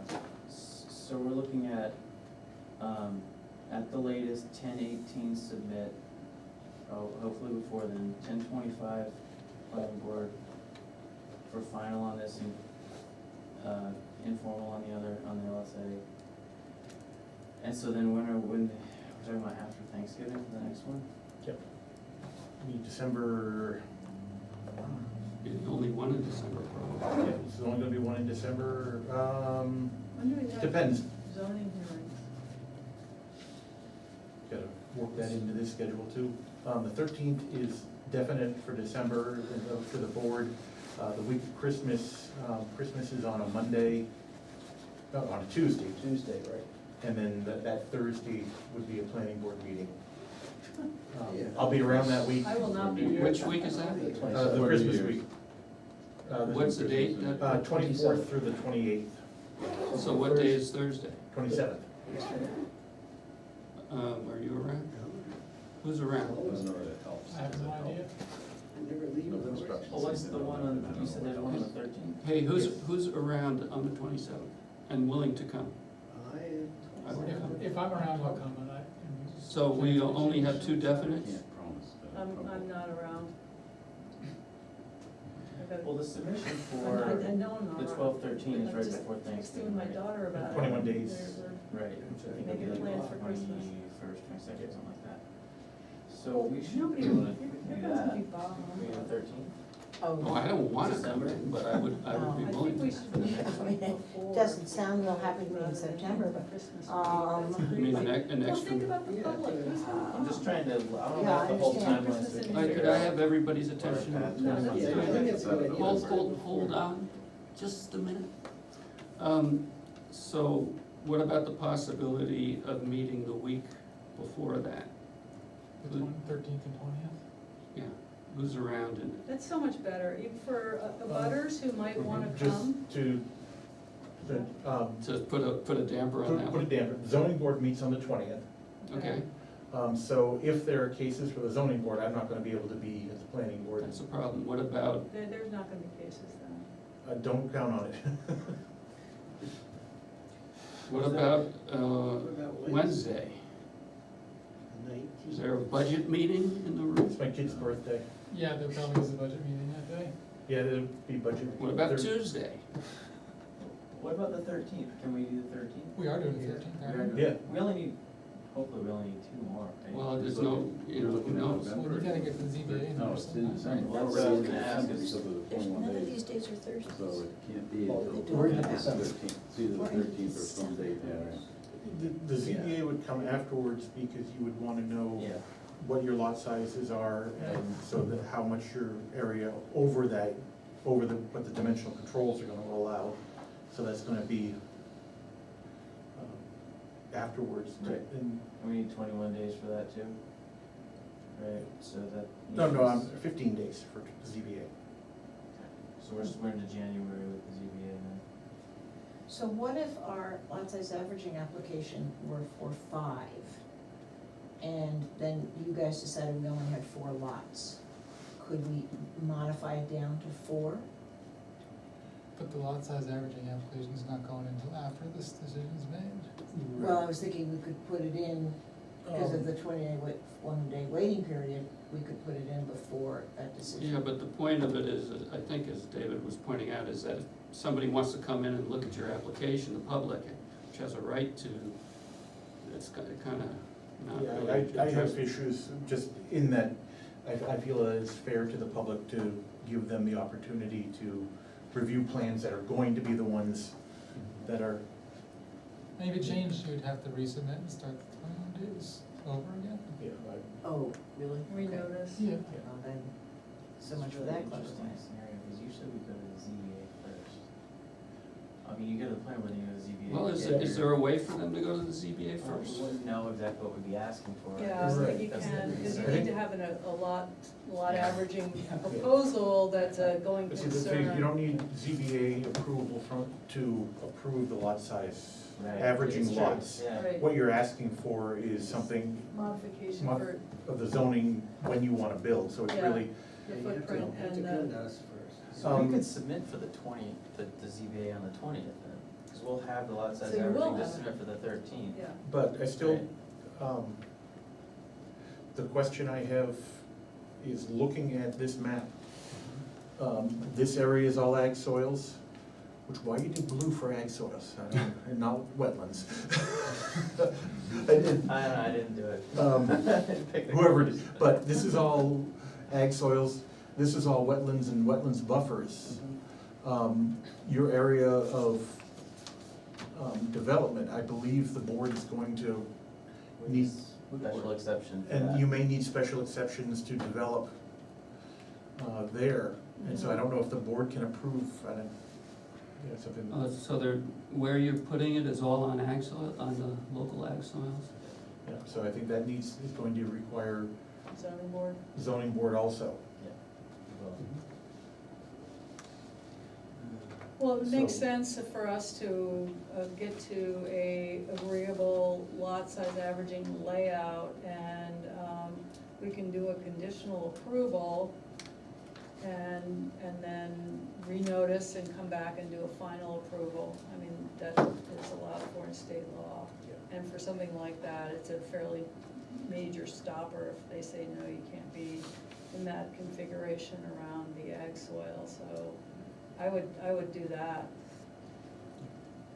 But I Just- just want to just throw to- that out that to it's make most it- likely gonna need the ZBA for, Yeah, up to 25% of the contiguous And ag that- soils, which is a bigger area than what we're showing there, because the buffers are on top of it. So your area would be within the 25%? Yeah, yeah, it's kind of laid out in the letter here, But, but yeah, yeah. it's- you don't have it's- to lay it out, but you're pretty sure about that? and my other, We can do the lot coverage that we're allowed will be, less than the 25%. Okay, that's what I'm So the asking. contiguous ag soil area. Okay. Yeah. and the other question I have for the board is, if you are approving this as a major subdivision, and the development areas that you decide to put here, if those need ZBA approval, is that something you're going to require now, or is that something that you could waive and say, if this is registered with Grafton, then you would need ZBA approval. Again, I don't know where the development areas are, because you haven't shown those. But if they're in an area that is non-developable because of the conservation districts, Yeah, that's what I was saying, we do a conditional approval, and then they have to come back for final approval with us, so that they can go to the zoning board, the planning board going over, we're okay with this layout. No. We Well, wanna know about the soils and stuff. I'm saying just the conventional one, not even Oh, getting into the. conventional one. Oh, I see. The conventional one, looking at, Right. lot Oh, I two, see. even if you adjust it a little bit to get your 5 acres, it's all in conservation districts. But that's part of what, I mean, we're working through this to see how many lots they qualify for. If it doesn't qualify, Right, well, that's, if you don't have a significant area for this lot, then Right, it so needs to go to maybe- the zoning board. So Right. is that something that the board would say, only if you're going to have this registered, then yes? well, Or is it something that the but board if- feels it should? why would they need to go to the zoning board if we determine that what didn't qualify as a lot? If it doesn't qualify for a lot, then it doesn't qualify for Yeah, that, so- Right. but, Assuming it does, he's assuming. Okay, so we're saying this lot is suspect, number 3. Yes. It's all steep slopes. I mean, that's like Yeah, that's pushing. And the rest of them are all constrained by various things. various things, yeah, so it's, none of it's good. Honestly, I'm not that you're gonna get subdivision approval. What are we allowed to do, if anything, in the wetland buffer? Are we allowed to put anything in there without a special exception? look at the. Wildlife refuge, But you're not allowed to tree build house. anything in there without a special exception, is what I'm asking. Right, there's the Wetlands Conservation District, You can use it's it for 461, ag, it has so- all the, Okay, so basically our white areas are what we're allowed to do without ZBA approval. Right. There's none, there's like 0. Yeah, I mean, this lot has just about everything. Really. That's I why mean, they like it so much. Yeah, I mean, it's Well, That's they a really can use beautiful 25. it's impressive. They can use 25% of their parent ag soil, right? Yeah, Yeah, so that is fairly clear. yeah, That requires a special exception, though. Yes, I yeah, know. but we have to get you there, Yeah, is the challenge. I think what David was asking is if we need to do that for the conventional subdivision thing, but. Yeah. Right, because let's say, that they, say, well, we can't, this is what we have to do for lot 3, we have no other choices, so we have to put it here, in the steep slopes, in order to get that approved. or you say the character of that lot is not such that it's a lot. I mean, we do have that thing about, the land is gonna be suitable for development, Right, well, I so. understand, but the only possible way on, just in this layout Right, would be with zoning board approval. yes, for every one of them. Right, and so is that something that the board is going to want to see prior to their approval? Or could it be similar to the state permitting, which would be conditioned upon if and when we record the thing, we Right. need to get. Can we do that? Is that But- legal? But I wouldn't, it's kind of embarrassing sending that to the zoning board and expecting them to approve every single one of those. Oh, I'm not saying this is, I'm using those Yeah, as I an understand what you're example. saying, but I don't think that it is a good lot layout for the 5 lots that are shown. I think we need to do the subdivision, with the things we said, as needed, or if needed, or as, I can't even remember it's like days ago we started. That's what we need to do first. Right. And if we can establish your subdivision, then we can know what we're dealing with. We're flying in the dark right now. You're saying we can't get that without zoning board exception? That's my belief. The way they're laid out now. The way they're laid out The way now. they're laid out now. Now, when you do some reconfiguring. But the that may- first thing, I mean, how do you send it to the zoning board without the planning board having, Well, we have something here and we have all these problems that the zoning board has to give us exception to. No, but that's for building, but. that's for you know, building? Yeah, but okay, so I'm gonna offer this, that a special exception is a special exception. It's kind of like a permitted use, but it's a permitted use with, strings attached. It's not a variance, okay? So the presumption is that you would be allowed to do those special exception things, for the most part. Is it responsible for us to be creating subdivision that has such challenged lots?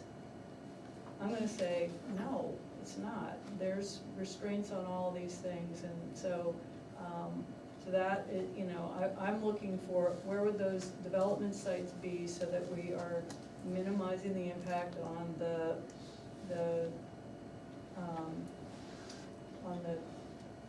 resources that are protected by these overlay districts. I mean- And we'll see what those are.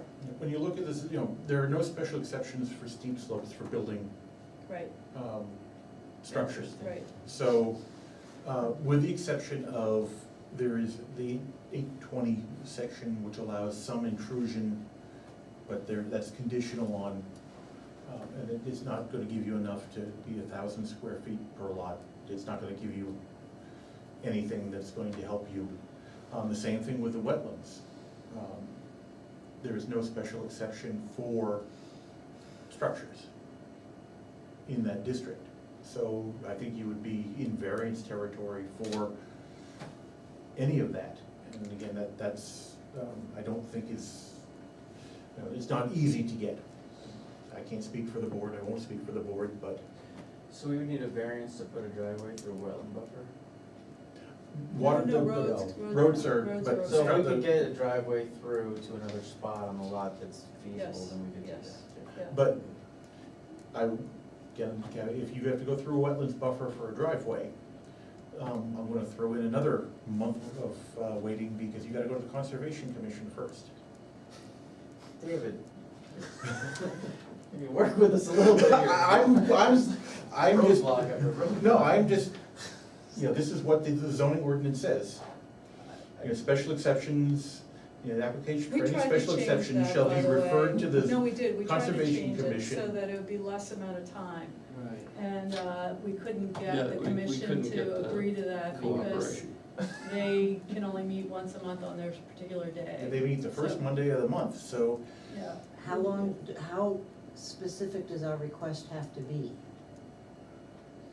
I mean, how far do we have to go down the road with this process Well, you're before gonna, we bring it to you them? will need it for your real lot, your lot average subdivision. We will need the Conservation Commission to opine on your road, because that's real.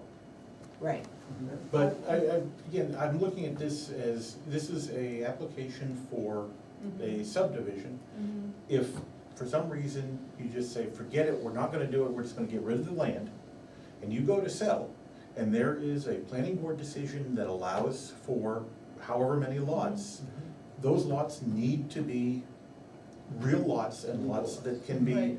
built on. And if there's zoning board permission needs to be granted to get there, it needs to be granted because the board can't approve lots that are non-buildable. Mhm. So I think that, even if you need a variance, it has to be, Right. because this is going on record, that the Yeah, but planning board. we shouldn't be approving lots that need variances. I don't disagree with you at all. That's crazy. I think our job is, this is a major, final major subdivision application, is we need to go through the process. And if it turns out they need to go to the zoning board, they're gonna have to go to the zoning board. Well, Yeah, but he said we shouldn't create lots. But do we know that we can't create the lots, for sure? we shouldn't. We don't know that. That's true. Yeah. We shouldn't be creating non-buildable lots. No, Well, we can't. I'm We- leaving thinking maybe there's no subdivision allowed, that no building is allowed on this? No, I don't think so.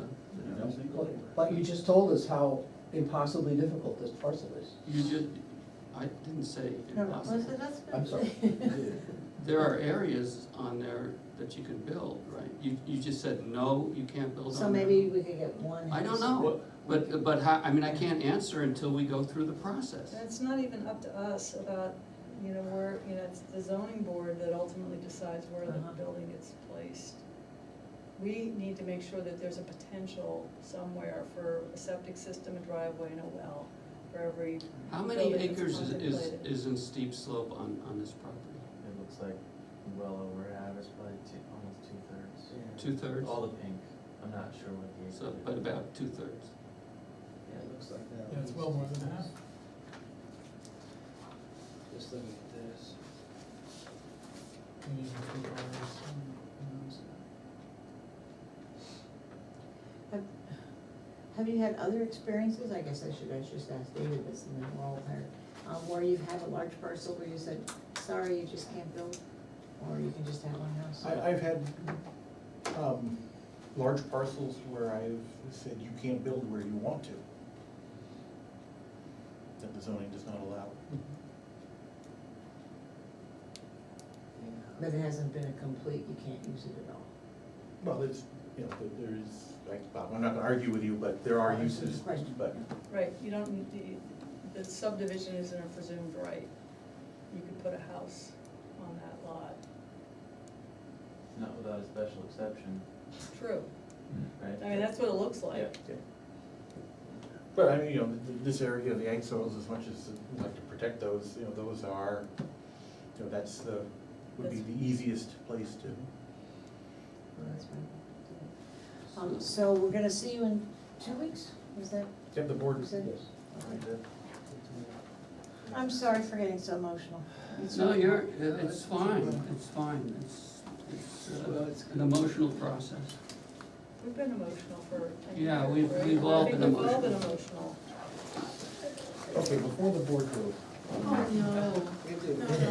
Yeah, we have to, let's do the minutes first. Does anybody have issues with the minutes? I wasn't here, so I'm not gonna vote. I have a few typos. One, Vicky was not here, Yeah, but listed as being there. well, I wasn't here. Thank you. Not even in spirit. Thank you, folks.